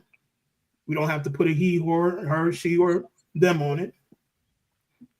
Respect the game. I respect the ladies. I was wrong. Y'all do not have to put the rim down to pacify us niggas. I gracefully bow out of the conversation. Pay the ladies. I mean, just to tap your phone, bro. I agree. I agree with everybody else. I mean, if you want the bread, you got to do shit that y'all weren't doing before. You got to do it. Like, this is how, to Red's point, it's a journey. Like, the NBA didn't start getting paid overnight. Like, they had to go through some shit. They went through it to get the bread. So, I mean, the complaining they doing is, I ain't gonna lie, it's stop. And at the same time, we just heard one player's perspective. I don't know if all of them in the league agree with that. We just heard. No, they agree with that shit. They agree with that shit. Yeah. And my thing is, if it's just 44 games, why do they have to play back to backs? Why do they have to squeeze it in? Because they want to get 44 games. Well, because of scheduling too. They want to, because of WNBA, they don't want to compete with other sports. They don't want to compete, especially you don't want to compete with football. Nobody wants to compete with football. Mm-hmm. You know what I mean? And football season's about to start up. So it's like we kind of want to get the, you know what I mean? That's the reason why they don't want to compete with other sports. And, you know, it's just the fact that, like, I get it. On one hand, I kind of feel like it's being like to Zell's point, it's kind of being highlighted because they don't want to pay them. So it's like every time they say some shit that could be, you know, considered negative or whatever about, oh, we're gonna highlight the hell out of that, even though that's one player. You know what I mean? Maybe not 10% of the league may not feel that way. You know what I mean? Because we really don't know. But at the same time, it's like, hey, if you want what this league over here has, you got to do what they did. You know what I'm saying? Like Pat Bear was saying, man, the NBA players playing 3 games in a row. Y'all saying y'all can't play 2 and y'all playing half the games? I mean, it's just not a good look. That's something that like I feel like some of those things need to be said more behind closed doors instead of in the public. I seen something today where they talking about they might be facing a lockout. They might be facing a lockout now because they can't come to an agreement. You know what I mean? And it's like you shouldn't be putting some of this stuff out publicly because you're you want to have the court of public opinion on your side and not against you in something like this. So, I mean, to your earlier point though, Aja Wilson, who I think is the best WNBA player. Also, I saw her play last month. She is a dog. She embraces all those challenges. She doesn't complain. When you hear the superstars talk, they don't complain about a lot of the stuff that the other players are complaining about. So Ronzel does have a point. We got to keep it in context that the superstars are not complaining about this stuff. They're just going out there and doing their thing. It's usually like the role players and the bench players that's saying this. Which is crazy. Because they ain't making the money. They're not making the money to where I can just do this and this is my only job. It's like, shit, I got to get a job in the summer. I got to go do broadcasting. I got to go play over in Russia, over, you know what I mean? So, because Aja, Sabrina, Stewie, all them dudes they getting them Nike checks. Right. And they got holla at you when I holla at you. Skino, Mike, y'all got something on this? No, I agree with y'all, man. Man, I just hope they can come to a common ground, man. Because a lockout might not be in their favor, man. But be honest with you. They'll be ready when Juju come. They'll be ready. I seen a post the other day. I think somebody was like, what is it? Paige and Caitlin. It's the equivalent of Magic Johnson and Larry Bird, and we just waiting on Michael Jordan to come in the league. Waiting on Jordan, baby. She coming. We waiting on. When I started, I said that's fire. That's fire. And I pray she get drafted by Chicago. Hey, Red, you know what's crazy? I swear to God, I will be in Chicago. I'll be a fan. I'm at the games. That's why I wouldn't be mad. That's why I'm hoping Juju. I'm hoping that because they're in the Big Ten now. I'm hoping they play at U of I, Wisconsin, or Purdue, so I can go to the game. Like I really want to watch her play live, so I'll be there. But moving on, man. Oh, Skino, you have something? Nah. Okay. All right. Derrick Rose is set to sell out the United Center with a jersey retirement, the first time ever, as far as it'll be the most paid game that they'd be at. And I think who they play. Y'all remember who they played that night? I don't think it's a really good game, but January 23rd. Now I don't want to get into the disrespect, but a lot of people are saying that they don't think his jersey deserved to be retired. Fuck what they got to say. Okay, so we're not gonna go that lane. But let's just talk about how big this is for Chicago, big this is for Derrick Rose, and is it true that Michael Jordan really called them and said they want his jersey next to his? I don't think that's true. That's just weird. I don't think that'd be. Yeah, I don't think MJ would be doing no shit like that. But what are y'all thoughts, man, on Derrick Rose jersey retirement, and it being the most sold out United in history? Bro, he ran up against LeBron James, man. I don't get why people he hurt himself because of the coach tweet. Like, bro, people got to go back and watch this dude with the Bulls, bro. Like, I don't think people really understand because he don't got the championship, and that's the shit that'd be nasty, bro. Like, he really had people scared, bro, as a guard that ain't shooting a lot of shots. Right. He was physically getting active on both ends. What he did for Chicago, bro, absolutely, and for the state, like, bro, hang that shit up. So let me ask this follow up though. Would this have like some murky waters about people getting their jersey retired? Like does this? So it's like asking like why is T-Mac in the Hall of Fame? Not me. I'm saying people are asking that like criteria wise. Saying does that kind of obviously Tony Allen just got his jersey retired in Memphis. So no, because right, it's the team retiring your jersey, not the NBA. Correct. It's the team. Right. What you meant to this franchise. Right. You know what I mean? To a lot of people, and was rightfully so, it's a lot of kids that grew up. Derrick Rose means more to them than Michael Jordan did. Because Michael Jordan was somebody that was born in North Carolina. He just came and played here. Say that. Derrick Rose is a guy from here, from the inner city Chicago, that came here and played for the Bulls, the youngest MVP in the history of the game. You know what I mean? It is. No, Pete, get your thoughts on. No, but that's what it is. It's like Derrick Rose was like, bro, what he means to Chicago is like, bro, he one of us. Yeah. You know what I'm saying? Like, he one of us, and he from here, and he, you know what I mean? So it's different. It's different for him to get his jersey retired, and more so, this is a good move for the Bulls because they need to repair those relationships as far as with former players. Because it looked really bad. It looked real fucked up. That it's like, hey, we had Michael Jordan, we had Scottie Pippen, we had Dennis Rodman, we had these players, and we gave fucking John Paxson a job within the organization and not them. Now, the only one you can say Mike because he wanted to be an owner. Cool. But everybody else, Pippen don't work for the team. Yeah. You know, some of these other guys, cool, you know what I mean? So he went to go work for the Lakers. They need to repair, right? They need to repair these relationships with Chicago, period. It's like, hey, this is what they needed. And Derrick Rose more than deserves it. I don't need nobody to respond to me. I just wanted to get this off.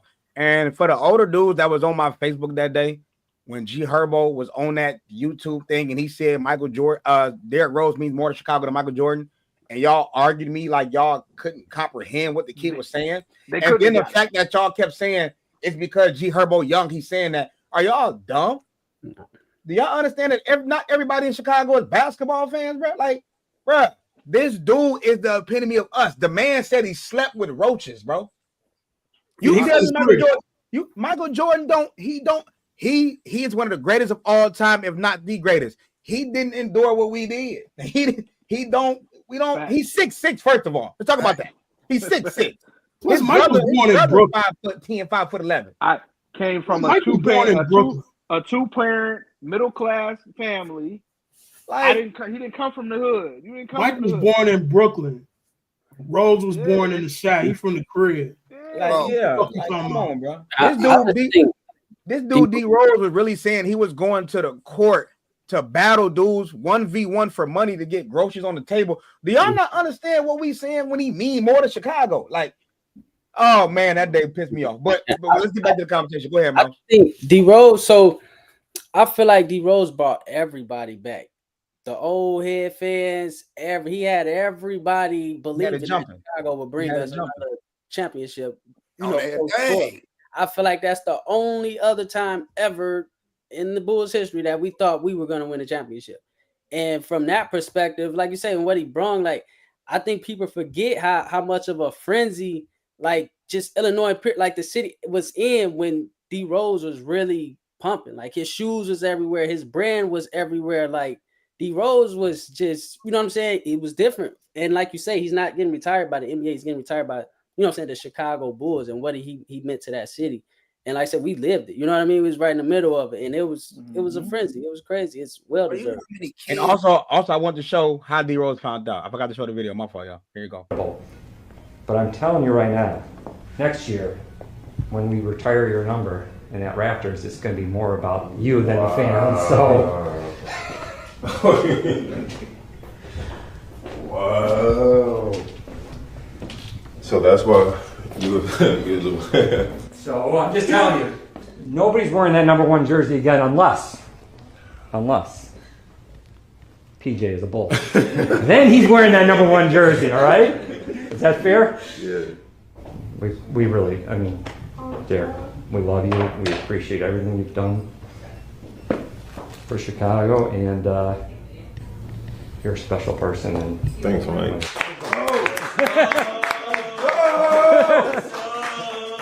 Go! You adding one more up there. Yeah. Thanks, Mike. Thank y'all. Real Chicago dude, bro. Like that's authentic. You know how authentic that shit was? The emotion. One thing I want to say about Derrick Rose. The growth in his communication skills. Man. Yeah. Oh my God. Facts. To be able to want to be knowledgeable, to want to be able to speak in front of people, to want to be personable. Like, this dude shaped himself to be so different, bro. He deserved all that respect. You can't hate on D Rose, man. He won, dude.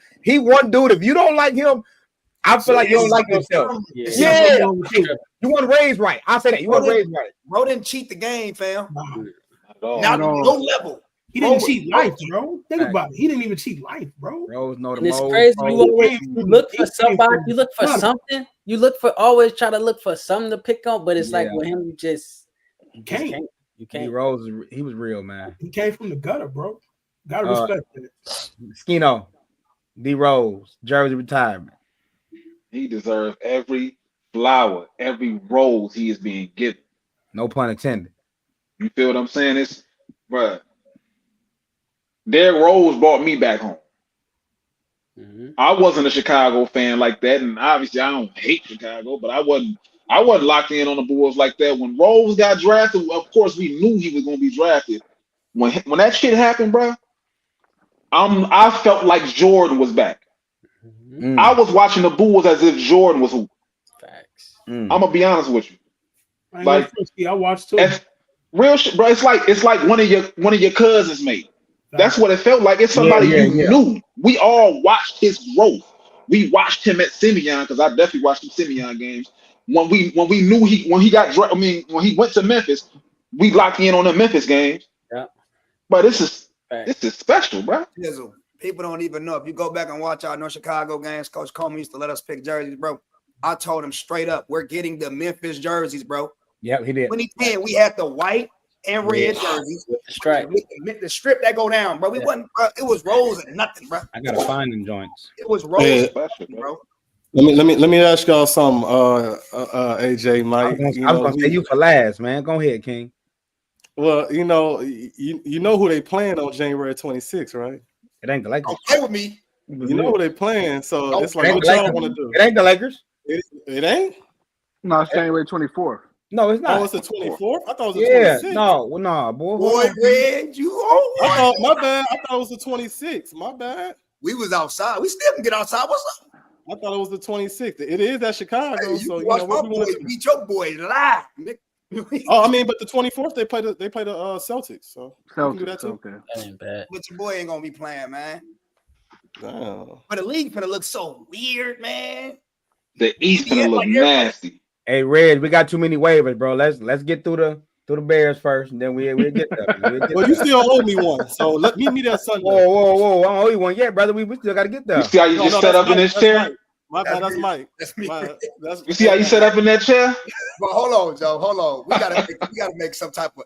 I've been on Reg for about 9 months, man. What you waiting on, bro? He the only person. I'll meet you that Sunday. We can have brunch. Say I appreciate you. This dude, there you go. Damn, you gonna get the nasty dreads? I know with the mohawk and everything. Fuck ain't no. Hold the fuck up. I'm gone.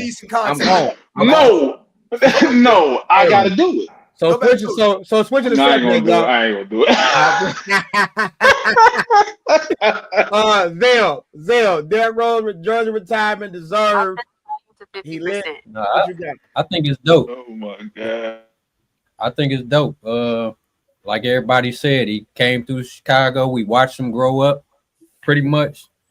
If you was a hooper in the basketball back then, you heard about him when he was young.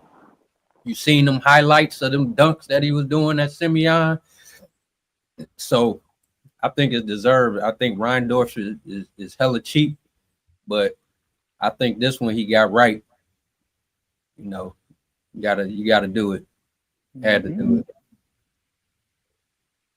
it. What you got, Eddie, man?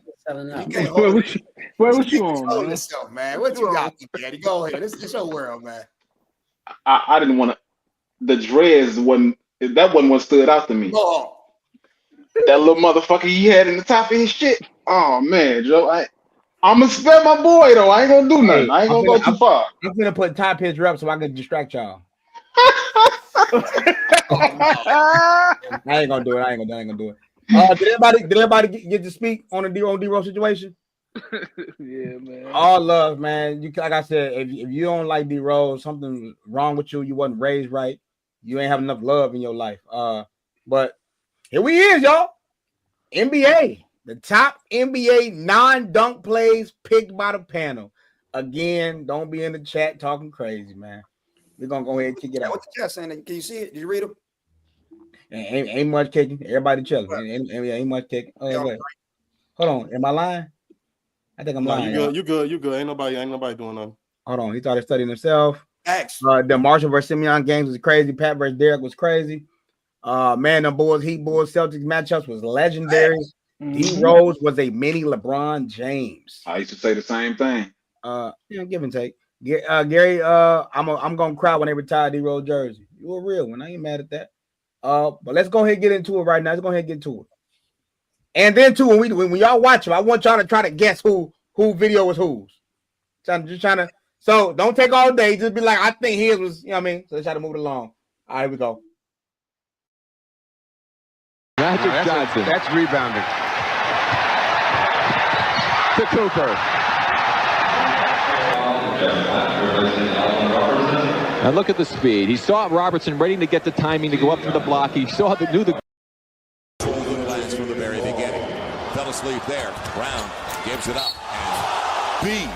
Turnover, and all of a sudden Shannon says, whoa. He used to do that all the time. Los Angeles shooting 6 of 16 here in the first quarter. Durant showing Randall every move he's got, and then some. Wow. Man, you talking about slicing and dicing.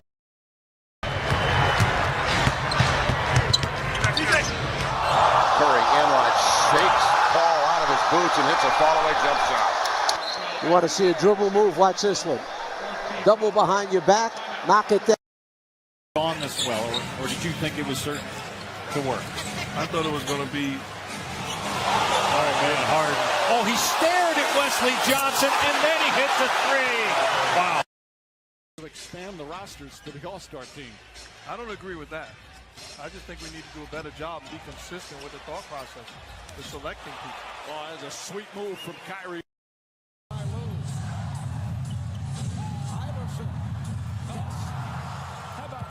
Steps over Teron Lue. 7 straight points by Iverson. Looked like he was dead in the water. Allen Iverson.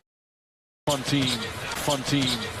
These fans certainly remember. Baron Davis. Curry splits the defense behind the back. Fires a three. Oh, he puts it in. Felicia just wouldn't quite fall. Now here's Crawford the other way. Great move. Wow. Terrific game for Crawford. On right back, the Bulls can go up 14. Jordan past Petrovic. Wow! Oh, yes. The last one was no. No way. So, hey, crazy shit, y'all. I ain't gonna lie. Y'all clap it up for that, man. Y'all put together. That was some good stuff right there. P, I'm gonna start with you. Who video do you think was who? Just give me one, and I'm gonna move it along. I think the Jordan one. I think the Jordan one was Zell. Wrong. Reg, who video you think was who? I think the Iverson one was Eddie. Correct. Mike, who video you think was who? I knew the Iverson was Eddie. I ain't gonna hold you. I knew it was Eddie. But, I'm gonna say I think the Magic was that Magic was Zell, man. Wrong. Come on, y'all should know who that was. Reese, which video you think was whose? I think the mic was Pete.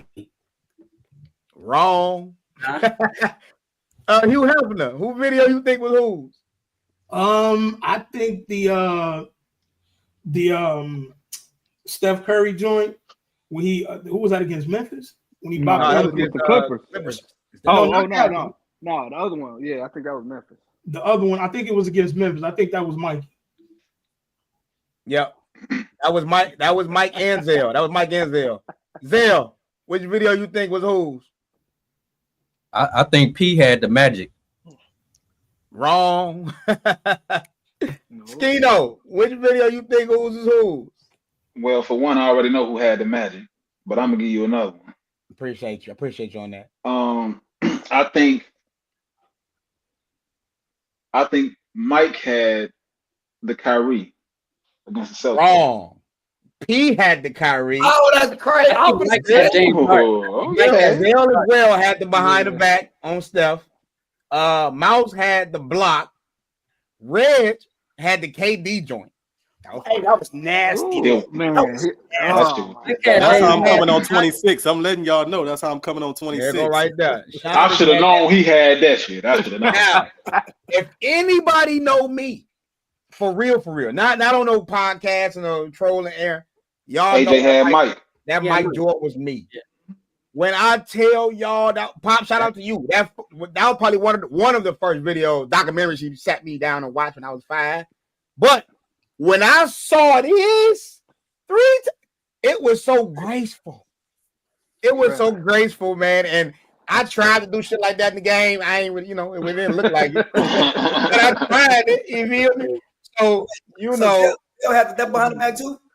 No, the behind the back was just he had behind the back. Yep, he had that on the baseline. The one on the baseline. Yeah. And let me ask y'all this, and I don't want to deter from our topic, but do y'all think what Steph Curry was doing to Chris Paul kind of messed his legacy up a little bit? No. I don't think so. Well, at that time it did. But it was up though. It was no. Let me ask you, Zell, what you think, Zell? Do you think the time that they had them battles, him getting the best of CP most of the time, you think they ain't kind of look at him differently?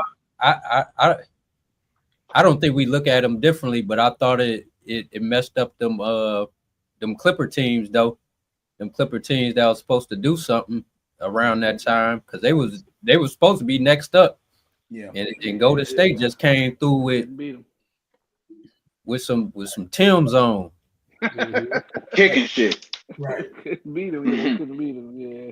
All them. But then you may be on to something a little bit because he did steal his shot like that. Like Chris Paul that group was supposed to be next. The Clippers had that squad was supposed to be next, and then Steph come through leading his team.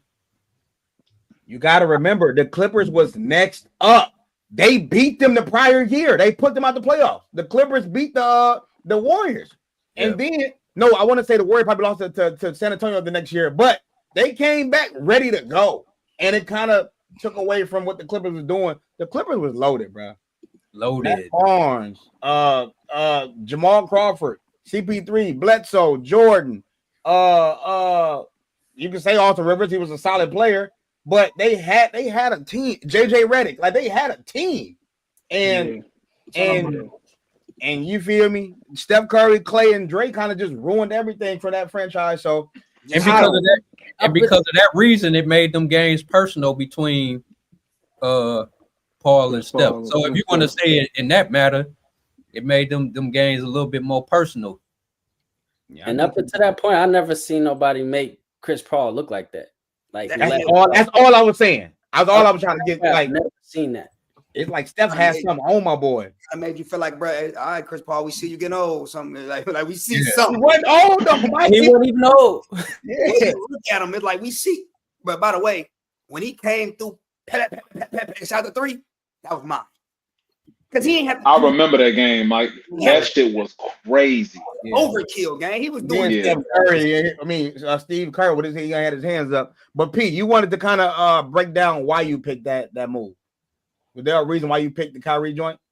Is he froze? That's how he looking. He froze like a boy. I thought my boy P was staying off into space. Oh my god. Oh, my boy. I got it. Oh my god, boy. Hey, y'all might have had to remove me from the panel. But I ain't gonna lie to you. I got the screenshot. I thought his ass was stuck. Like, damn, P, you all right? Hey, I thought he was mad at the Chris Paul shit. I said that. Man, he looked disgusted. He was the Shannon Brown joint. Shannon Brown was I had the Shannon Brown joint. That was my boy. I did not think of no shit like that until he sent it. I said, yo, he snapped. I was playing defense, man. Also that you know that. Yeah, I said shout out Proviso too. You know he from out there. P, they just turned you into a meme, bro. I don't know what you're talking nasty. about. Eddie nasty. No, you was froze, bro. You was froze. It just stopped. And your facial expression was nasty, bro. They got you. All right, but moving on. Like I said, P, you texted me that it was a reason why you picked the Kyrie joint. Well, what was your reason behind that? Because that move was like one of the ones that I remember exactly when it happened, where I was at, and it was like one of them. It was like one of them. Like, hold on, what the fuck did he just do? Like, I had to rewind it. Like, hold on. Like, I remember I was living in Virginia at the time. Literally, me and my wife was leaving out the house to go. We about to go to dinner. We about to go to a seafood restaurant. And I'm watching the game. I'm like, man, the Celtics, he playing the Warriors. And I seen that move, and I'm like, hold on, what the fuck was that? And I seen it, and I'm like, hold on, wait.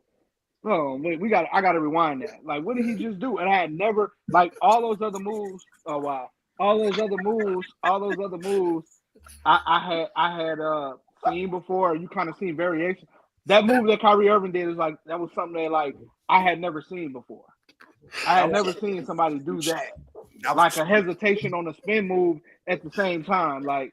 And then he hit the bucket on top of it.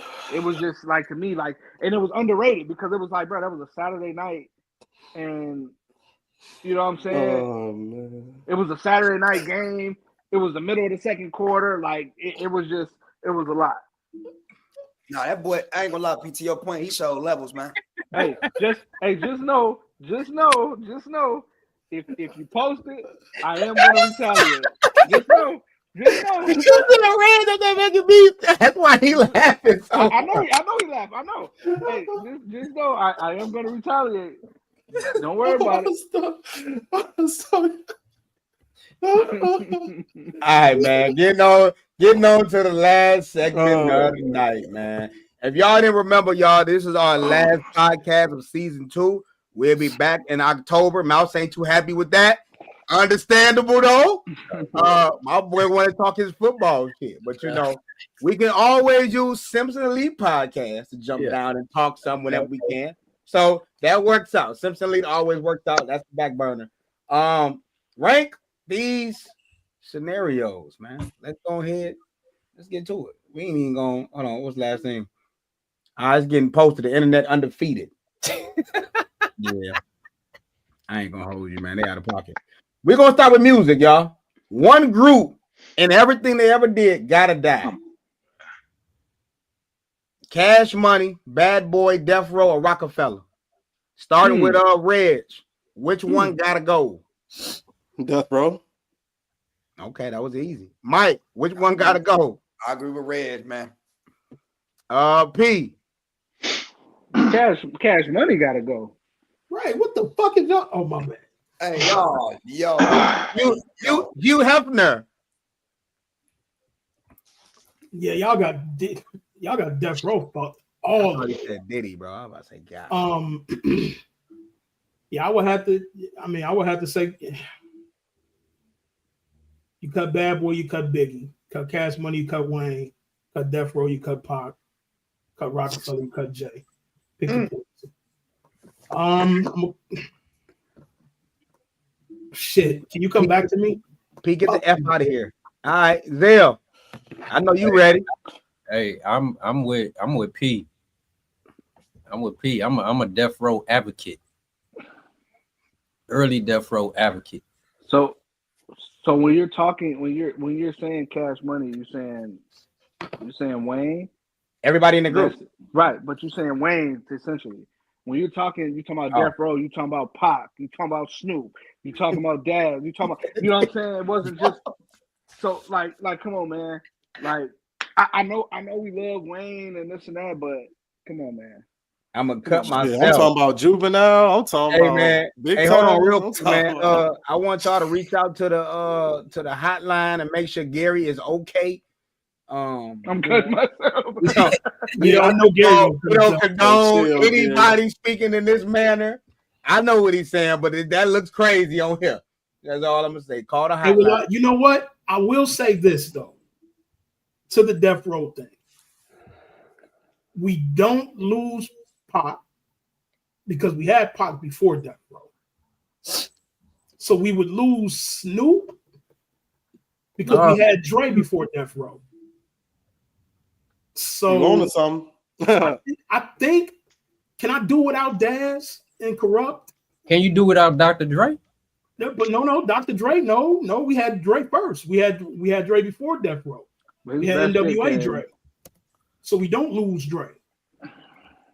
What about Dre? Am I just cheating? No, because everybody copied Death Row. Everybody music changed after 94 because of Death Row. Hold on, though, y'all. Before we get into dialogue, I want everybody to get their opinions, though. Maurice, who you cutting? You cutting Bad Boy, Cash Money, Death Row, or Rockefeller? I'm gonna cut Bad Boy. And I look from the perspective of Wayne. That's my GOAT. You hear me? I'm not cutting Wayne. Yeah, I'm not mad at that. Jay-Z, not gonna cut Jay-Z, and Pac, I ain't gonna cut Pac. You know what I'm saying? So I'm gonna go Bad Boy. Bad Boy. Okay. Skino. First off, this is disgusting. Let's go. hey, it's only the top of the iceberg, my boy. It's the top of it. Bad. I'm already sick of it. This the last show. I'm not gonna hold y'all. I'm really struggling with this shit because I don't want to cut none of them. I'm not cutting Cash Money. For me personally, that shit dead as hell. And let me add a little context. It ain't even just about Wayne. It's not. It ain't even about Wayne.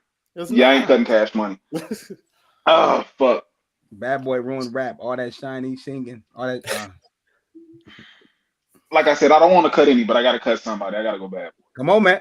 He's a Bad Boy. So Hugh Hefner coming back. You got to give me somebody. We got to move. We got to move. I'm cutting Bad Boy. Okay. For the simple fact that Big only gave us 2 albums, and I don't want to.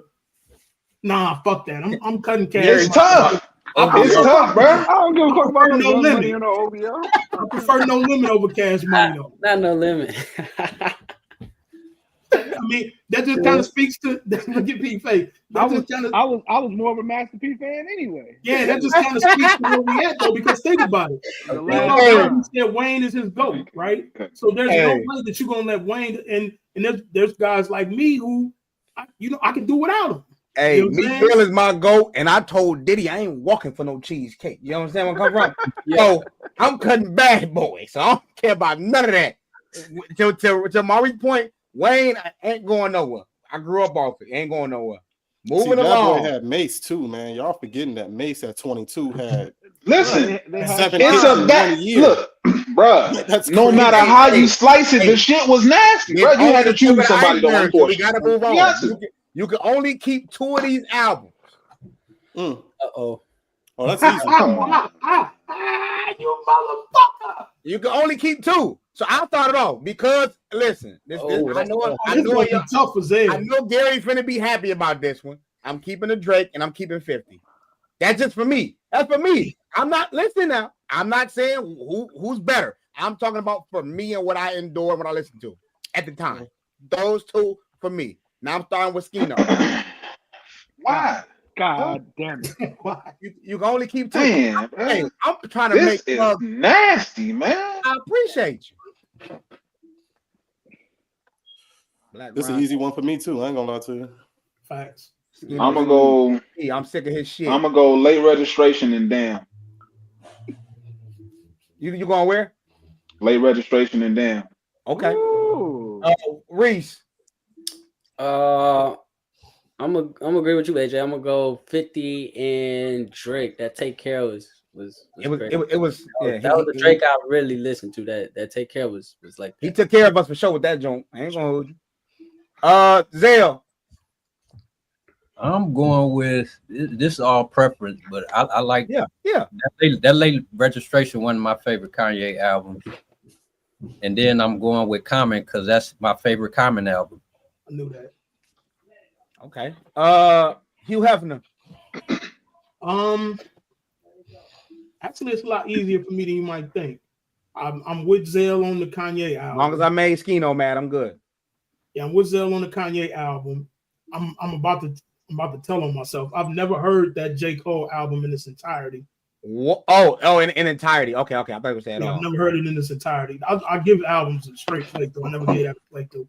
So yeah, I'm gonna have to go with Damn and 50 because they both. I mean, I'm gonna go with Damn and 50. P. I'm going with Damn, and I'm going with Get Rich or Die Trying. Honorable mention is Common B and late registration, man. Okay. Miko. Take Care of 50, man. I'm going to Take Care of 50. I'm going it all day. But I love how our era is moving like this. I mean, it makes sense. Reg. Kanye and Kendrick. Kanye and Kendrick. Okay. Any category with Kanye, I'm gonna pick Kanye. So it is what it is. So you're like Hugh Hefner with the Lakers and anything Los Angeles or anything with his teams. Well, when it comes to his first 5 albums, it's going to be hard to find anyone that can beat Kanye's first 5 albums. I got one point to make before we move on. Go ahead. I'm gonna make Gary really happy with the next one. For me personally, Damn has one of the greatest hip hop songs ever written. Fear. Motherfucker, and I will not get rid of that. Fear is like my childhood. That, bruh. Top 5 song of all fucking time. Fear. Top 5 song of all time. I never heard it either. That's what I pray. Please do this for me. Please. Yes. Play it, AJ. Yeah. Play it. That's a top 5 hip hop song of all time in my opinion. Nah, you ain't finna give me flag on YouTube, man. It's about play it. Look at y'all here. I need y'all to listen to it, please. But that album was put together amazing. Like the playlist, the way it played. Oh my God. Hey Gary, you finna like this one, y'all. The two that I picked, the damn album. I knew like they were so great of albums to me. I knew exactly where I was in life when they both came out. When Damn came out in 2017, I was on deployment. I remember pulling in the port in we was in Bahrain in the Middle East, and it came out. I was like, man, I got to get to some Wi-Fi. I got to download this album. I got to hear what Kendrick talk about. And then Get Rich or Die Trying was our freshman year of high school. Freshman year of high school, Get Rich or Die Trying. Never forget that. Never forget Eddie point though. Never forget it. To Eddie point though, that Kendrick album, I got you. Bro, that DNA video was sick. That DNA video was insane, bro. All right, guys, we got to move on. I gotta say it. I got a lot shaking for y'all right now. We got to move it though, so we can. You showing your ass right now, AJ. All right, show your ass. Y'all some gas cops. All right, shout out to my word Chris Tucker for that one. Start, bench, cut these 3 albums. Let's do it. You got Take Care. Oh, easy. If you read this too late. Okay, nothing was the same. Starting with Reg. What we got? I'm starting. Nothing was the same. I'm benching Take Care, and I'm cutting If You Reading This Is Too Late. Okay, Miko. I agree. I agree. Hugh Hefner. Same. P. I'm gonna start Take Care. Bench, Nothing Was the Same, and I'm cutting If You Reading This Is Too Late. Yeah. And my only reason is because he didn't write all of that. That's the alleged album he didn't write, but that's not alleged. That's facts. But it's a fact. But he got. Hey man, we being nice. It's right now, it's because everybody knows this about me. When we talking about I'm rapping Drake. I like rapping Drake. The singing shit cool, but I like rapping Drake. Okay, Pete. Disclaimer. These are my 3 favorite Drake albums of all time. If You're Reading This Is Too Late, it got like, so anything after this y'all can have, but these 3 right here, that's what I always tell people that I'm trashing the team and getting $2 million. Hey, Thank Me Later was good in the motherfucker too. Yeah. Hey, fact. Again, another one of those sonically where the playlist it was synced perfectly. Yeah. Like this man Nix is out of control. I'm starting all 3. I'm benching Nix and I'm cutting Gary. Zell, what you got? I'm starting Take Care, and then I'm a bench. If You're Reading This, It's Too Late. Okay. Cutting other. Start Take Care. Cut Nothing Was the Same and bench. If You're Reading This, It's Too Late. I just Take Care. I listen to that one more so than any other, or any other Drake album in general. Skino. I'm starting Take Care. Mention Nothing Was the Same. Cutting If You Read This Too Late. So I'm gonna say this. I'm starting Nothing Was the Same. I'm benching Take Care, and I'm getting rid. I know 6 p.m. New York. All that. I get you, P. I'm not cutting Tuscan Leather whatsoever. I'm not going. I would never cut Tuscan Leather. Okay. Tuscan Leather would probably. Zell got Nothing Was the Same. You see, I looked at the screen like, really, Zell? I never cut Tuscan Leather on there, man. That album. Nothing Was the Same. I think it was his most. Them my 3 favorite Drake albums, but one had to go, man. One gotta go. Always. Moving along. Here we go. Reese, I'm going to get you up here now, baby. Let's do it. All in their prime. One has to go. Easy. Ooh, shit. Oh yeah, that's easy for me. Okay. I want to go ahead and start with you, Reese. Prime. Yep. Eli Okay. didn't carry. Eli never carried. It was more so his big defense, right? They always had a great front four. Eli never was really a carrier for me. Russell too, but I'm gonna go Eli. Skino. I'm going Matt Ryan. Get him the fuck up out of there. He gotta go. Matt Ryan Wow, he shouldn't even fucking be in this picture. Matt Ryan carried. He shouldn't be in this picture. He carried the ball like playing basketball. Like that motherfucker should not be in this picture. Zell, who you going with? Sheesh. Come on now. I'm with it today. Eli and Matt Ryan. Eli went to the Super Bowl though, so gotta be Matt Ryan. P. Man, hey, you can get a couple of them out of there. You want to? You can get look. You can get Matt Ryan the fuck up out of there. You can get Eli Manning the fuck up out of there. You know who else you can get up out of there? Ben Roethlisberger. Get him the fuck up out of there. Oh no, He got big ass freak. Get Ben up out of there. Joe. Quarterback. Not all of them won, but they all made it to one. Hey, Ben. Now Ben did win. He did win, you know, but Ben wasn't. If you talking about carrying, Ben wasn't carrying like that. No, he had some 4,000-yard seasons. Hold on, y'all. I don't want y'all to get everybody in the panel. I want y'all to get the panel, moving. Hugh, who you get up out of here? Get Matt Ryan the fuck up out of here and get Russell Westbrook. What's the nigga name? Russell Westbrook. God. Hey, it's only one that gotta go. Why y'all keep cutting more than one person? Bro. He had the lead in the boom, bro, and he had beast mode, bro. Talk about carrying, get him the fuck out of here. Mike, who you got? Matt Ryan. Reg. I'm getting Matt ass the fuck out of here too. With ice, man. The ice. Matty Ice got the go. The ice is melted. I don't know my boy accolades. I'm going Matt because out of all of them, I think I watched.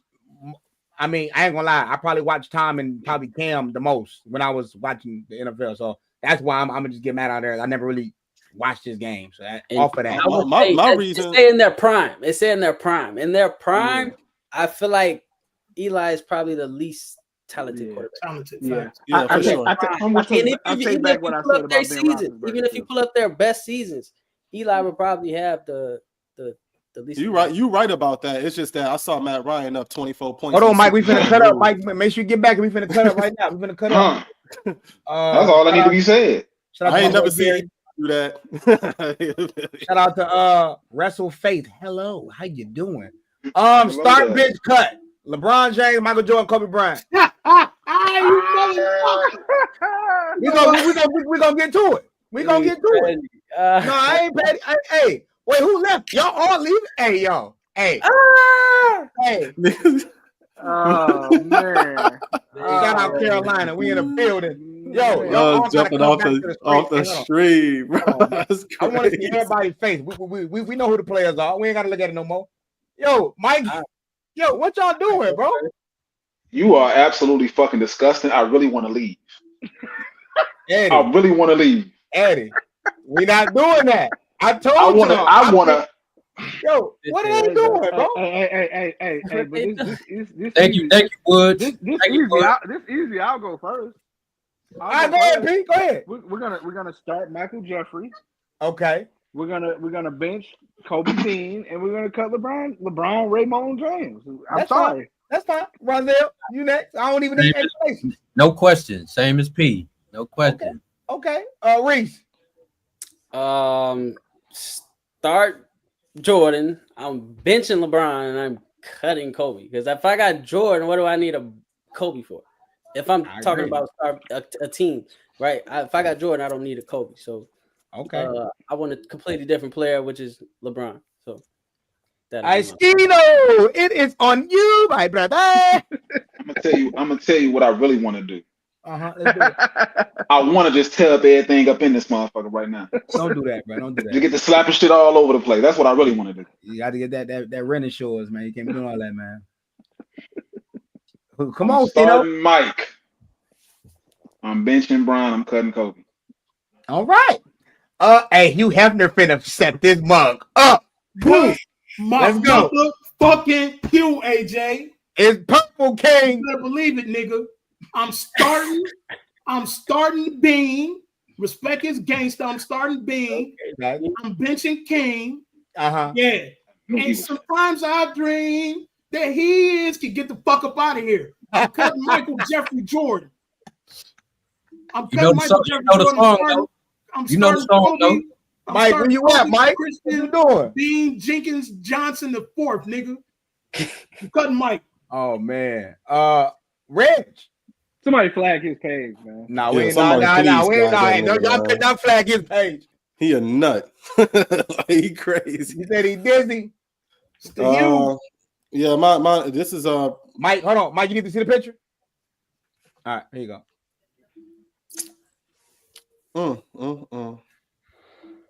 Mike, I want you to go grab him by his fucking collar. Go grab him by his collar. All right, Red, you were saying? Please. I'm gonna be honest with you. I got Jordan. I don't really give a fuck about the other two. No. You got to pick. Like, you know what I'm saying? Like, we got Jordan. We don't even need it. For next season. We can bring Tony Q coach off the bench. Hey, Corda gonna be on every show from here on out. Corda is the Kendrick Perkins of this pod. This is start bench cut. Yeah, our bench cut, Mike. Wait, no, my fault. Reg, finish, bro. I'm kind of like with Mouse, what he said. Like I already got Jordan, so I need Brown. I need something different off the bench.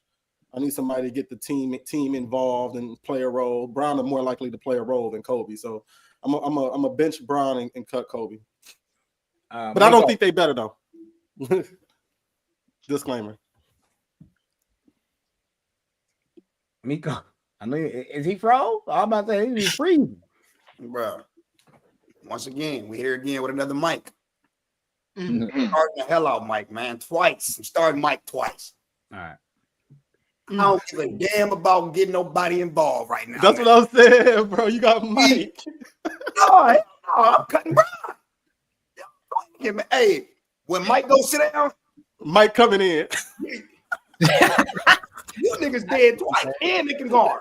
Hey, Mike, I got them posting on both elbows. What we doing? Mike on one side, Kobe on the other side. That's why they ashy. That's why they ashy as hell. One of them got the flu, the other one got 81. How you on them elbows? I'm starting. I'll go because I didn't go yet. I'm starting LeBron. I'm benching Jordan, and I'm cutting Kobe Bryant because my dude is 6'8", doing anything you need him to do. You cut the wrong person, right? If I need you to go try to guard Karl Malone, you can go do that. The other 2%. Good luck. So you want? So you saying LeBron gonna set the tone for your team? Are we talking to me? Wait, LeBron gonna come on the floor and say of all time? That's a problem with you? Who you talking to, Reg? You talking to me or you talking to me? You talking to me because I started him. Oh, okay. I started. Wait, Reg, the number 2 player all time. You asked me if he was on the tone? That what you asking me? Reg. Hey, y'all, hold on. Y'all can like who y'all like, but y'all gonna let me get away with this shit. I'm talking about we comparing them to Mike and Kobe, you know, like. But Jordan on my team, so I ain't gotta worry about being a tone set against him.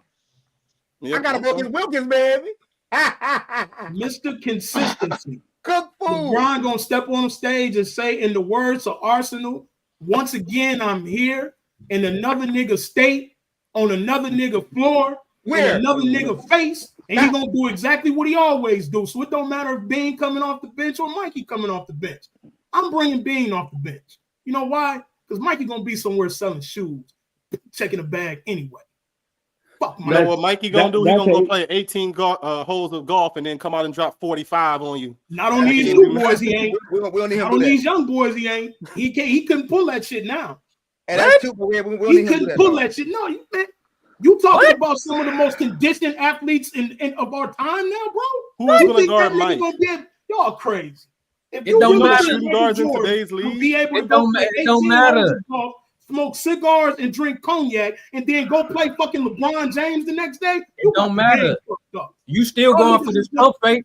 I don't care how athletic you is. You still Man, going y'all for the niggas is in love with nostalgia, bro. I'm not. and you still can't block the fadeaway. I don't care how athletic your ass is. Hey man, hey, Kobe got one of them too. What we got next? I ain't doing Please. Kobe got one of them too, though. Please. What we got next, man? Start bench cut.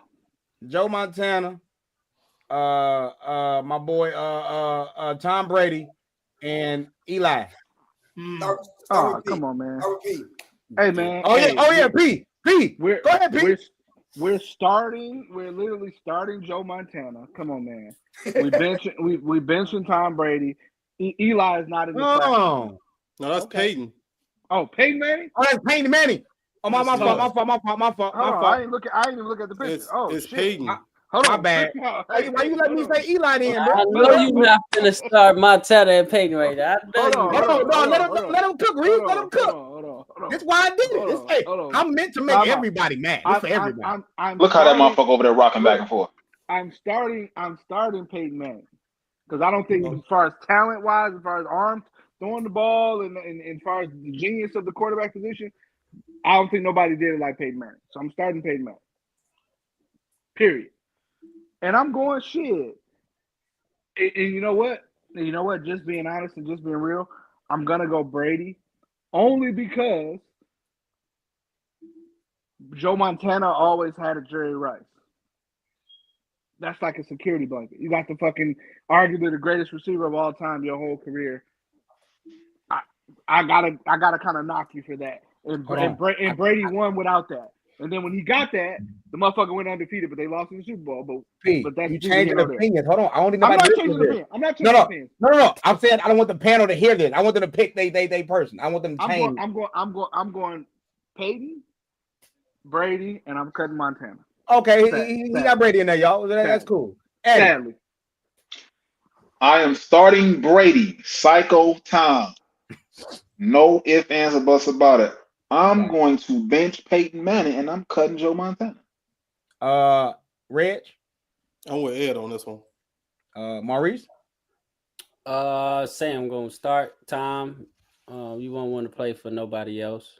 Bench Peyton and cut Joe. I'm just so y'all know, I'm with that. So that'll be my stand. Zell. Same. Joe gotta go. Joe gotta go. Mike. Joe gotta go. Hey, man. Joe gotta go. Hugh Hefner. I have a question.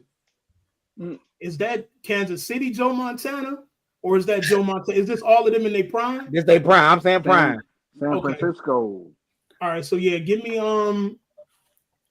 yeah, that's tough, man, because Joe was nice. Peyton Manning is a fucking quarterback. Like he's a fucking point guard. I'm trying to make Eddie upset, y'all. Y'all gotta hurry up so I'm trying to get here. I mean, you done pissed me off. Sean has done pissed me off. All type of shit going on right now. It's a whole lot. Okay, give me I'm gonna start the GOAT. Okay, that makes sense. Makes sense. Little known fact, I was a huge San Francisco fan when Joe Montana and Jerry Rice played together. It was weird because I was also a Raider fan. So I'm gonna bench Montana because you know what? Fuck that. I'm gonna bench Steve Young, and then I'm gonna who the hell? I know with Eliante. I know. And then hey man, hold on, man. We go, man. Hey, switching it up here. Start bench cut. We talked about it earlier. Let's go. Let's get through it, y'all. Let's get through it. Whoa. This nigga. That's In why you that had order. this segment so long like that. In that order.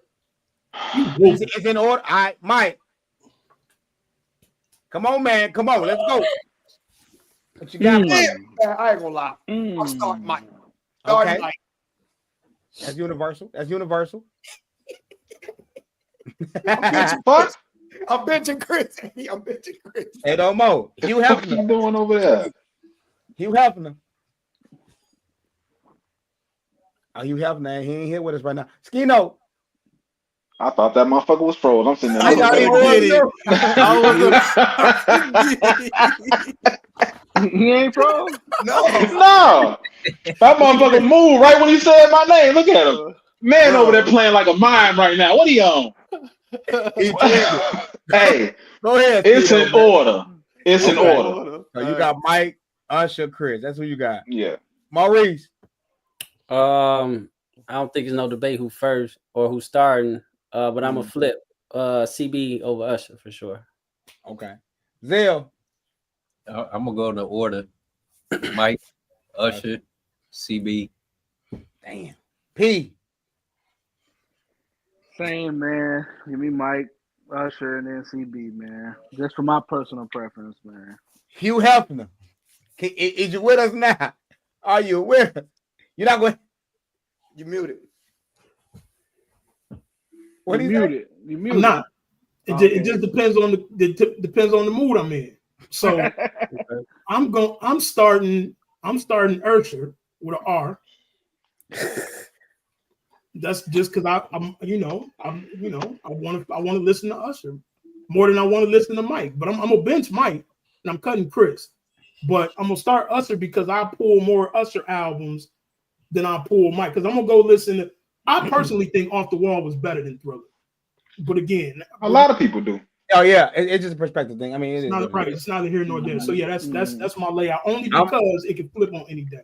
I'm starting Mike I'm starting Mike and I'm benching Chris. That's just what it is. Like, I mean, Chris, my guy. Usher, I was there too, but it's just it's a personality thing. All right, y'all. Last two. Start bench cut. Karl Malone, KG. No, for me. And Barkley. Go ahead, Skino. I'm starting KG. I'm benching Charles Barkley. I'm cutting Karl Malone. Okay, Reese. I'm gonna agree. Start KG, bench Barkley, and cut Karl. I don't just general. What is Karl without Stockton? Uh-oh. That's just don't nobody answer that. That's just my, what is Karl without his point guard? I mean, what is Karl without the point guard? Zell. I'm going KG, Barkley, and cutting Malone.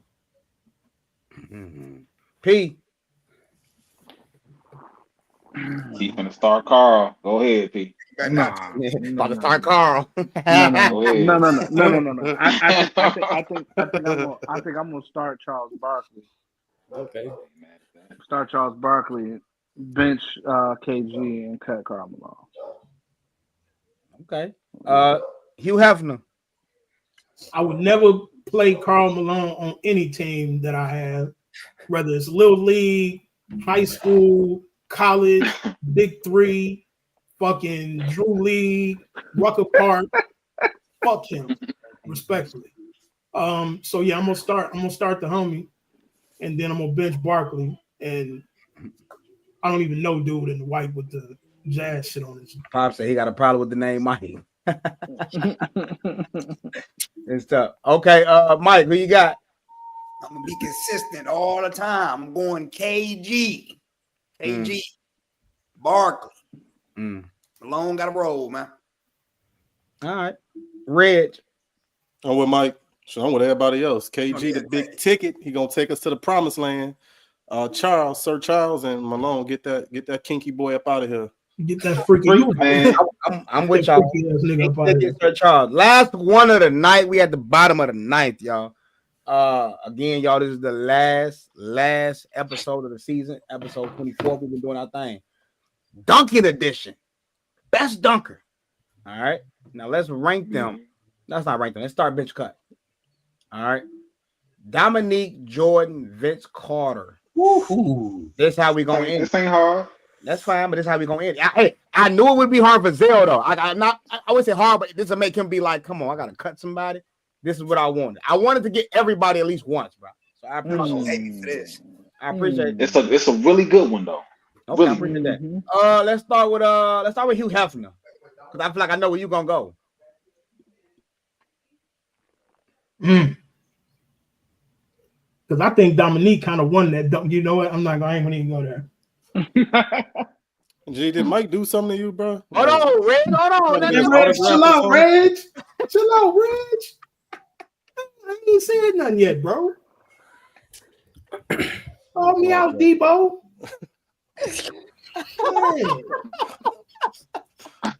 Damn, Reg. I was about to say cut Dominique, but you know what? Because you said that, cut Mike. Fuck him again. I don't even listen, bro. I don't even wear the shoes, bro. Who's starting, bro? You know what I'm saying? Who's starting? Who benching? I'm gonna start. I gotta start Mikey, man. His dunk contest dunks was so. That motherfucker looked like he was sliding on butter out there, bro. I ain't gonna lie to you. Even the most simple shit he did looked like he put a little jelly on some toast, you know. Butter.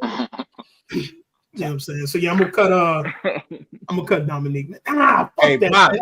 Hey, Pops, I love you, man. I truly do. I'm sorry. I'm in game, bro. I'm going Vince. I'm going Dominique. I'm cutting Mike. Oh, that thing. Wait a minute. In game dunks?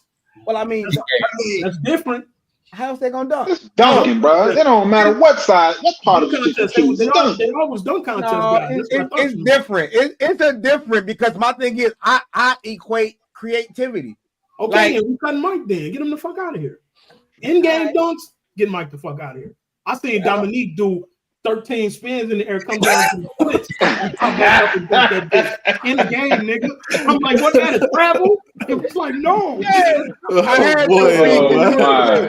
I'm gonna just get out the way. P. What's your order, P? You starting bench or cutting? What we I'm doing? starting Vince Carter. I think Vince Carter is the best in-game dunker ever. I'm benching Michael Jordan. Bruh, Michael Jordan, like, do y'all not realize how many big men Mike done dunked on? We do pretty much all of them. Like, pretty much all of them. Like boomed on them. Some of, like, I think Michael Jordan got dunks that is not in, like, his regular rotation of highlights that you see, that you will see. You be like, God damn, he did that too? So I'm going, I got to cut Dominique. And Dominique had probably the more powerful dunks, but I feel like it's sure creativity. Vince Carter is better than everybody else, and then Michael Jordan as far as the volume of it, and probably Dominique dunked him the hardest. So because of Pete said that, I'm going Zell right after that. Zell, what's your order? That's tough. Only reason, well, I'm going the same as P. I'm going Vince first. Come on, Zell. Vince I first. didn't expect that from you. Vince first, but check it out. I might have to cut Dominique, and the only reason is that Dominique was a 2-foot jumper. He couldn't do everything that Mike could, and Vince could do off one leg. Facts. But just like P said, Dominique 2 feet dunks. I mean, he dunked the hardest, but Mike give it to you any old kind of way, whatever way you want it. Man. But that was a hard one though. Okay. All right. Reese. I'm starting Mike. Presentation alone, his dunks look like you could turn him into a movie. Damn. I'm bench Vince. Jumping over people, all type of seven people. So I'm gonna bench Vince and I'm gonna cut Dominique. Skino, talk to me. I'm not happy about the decision that I have to make. Don't let the smile fool you. I'm pissed off. I love it. I'm gonna start Vince Carter. I think we all. It's universal. Oh, besides Maurice, I think. I'm gonna bench Dominique Wilkins. Let's go, Skino. Welcome to the family. And I'm gonna cut Michael Jordan. And you know what's funny though? That actually makes Zell happy though. And he didn't even I'm gonna say this. Look, listen. You could go either way. You can. You really can. And it hates me to cut Mike. I just want to make a little point. Pete said, and I agree. Mike pretty much dunked on every big man. But when you go and watch Dominique Wilkins' highlights, yeesh. He was truly the human highlight reel for a reason, bro. It wasn't even just about the power. Go and look at when he dunked on people. Go and see what it looked like. He was knocking motherfuckers to the ground, bro. I saw a play. It's ironic. I was watching him last week. I saw a play. He dunked on 3 fucking people. Legit. Body to body with all of them. And Skino, he might have the coldest tip dunks ever. Bruh, go look at his tip dunks, bro. He got a whole highlight film. Dude, he got like a 30-minute tip dunk. Bruh. Where he snatched the ball off the rim, slapped it on the backboard. Please, come on, please. Hey, did y'all just see that though? Like, come on, bro. What we doing? You ain't seen shit yet. You ain't seen nothing. Well, hold on. Watch this. Because I was just watching this. God. Who the fuck tip dunking like that, bro? Disrespectful, bro. That's some 2K shit. Watch this. Disrespectful. Get the fuck out of the way. What you doing? What you doing? Bruh. He got a lot of those, bruh. Larry Legend. Here, have this. Look like a man died in the air, bruh. What the fuck? Oh, this God damn. was flipping the air, nigga. And aside from Vince Carter, no, this is the greatest windmill of all time. It's him. Then Vince. This him. This him. Then Vince. Look, watch it. Look at that nigga. I'm cutting. The unsung part of his game that people don't talk about enough. He was a mid. Hey, you see what I'm saying? Hey, what the fuck are we talking about? Y'all tweaking Please show right it now. again. That's Ralph Sampson. That motherfucker 7'4". Y'all, what? P. Stop I ain't it. cutting him. Nah, bro. Hey, so like the reason why I picked Jordan is because I get it. Them is like, yeah, that's cool, but it's like, bro. A Cool. lot of times, Mike is coming from outside the 3-point line, and I'm launching and taking off. Hey, Dominique got those too. I know it. Mike got some of these too. That's what I'm saying. Like the It's- ones it's- that we, it's like the the ones preference. that you're showing, Mike got some of those where he's dunking them bitch off 1 foot. Like, bro, he got a dunk that I seen the other day where it was like, man, he took off from outside the paint off 1 step. 1 step. Like, Hey, can I go? Can I go? Go ahead. I'm a place LeBron James and Michael Jordan in the same category when it comes to dunks. You almost know what he's going to do. Sorry. You go look at Mike with the hair. It's a little different. Hey, I'm with you, but I'm just saying, most of the time he gonna stretch out on your ass like that. When he's I dunking, agree. Most of the time he gonna stretch out. He gonna use that one arm. He gonna lengthen.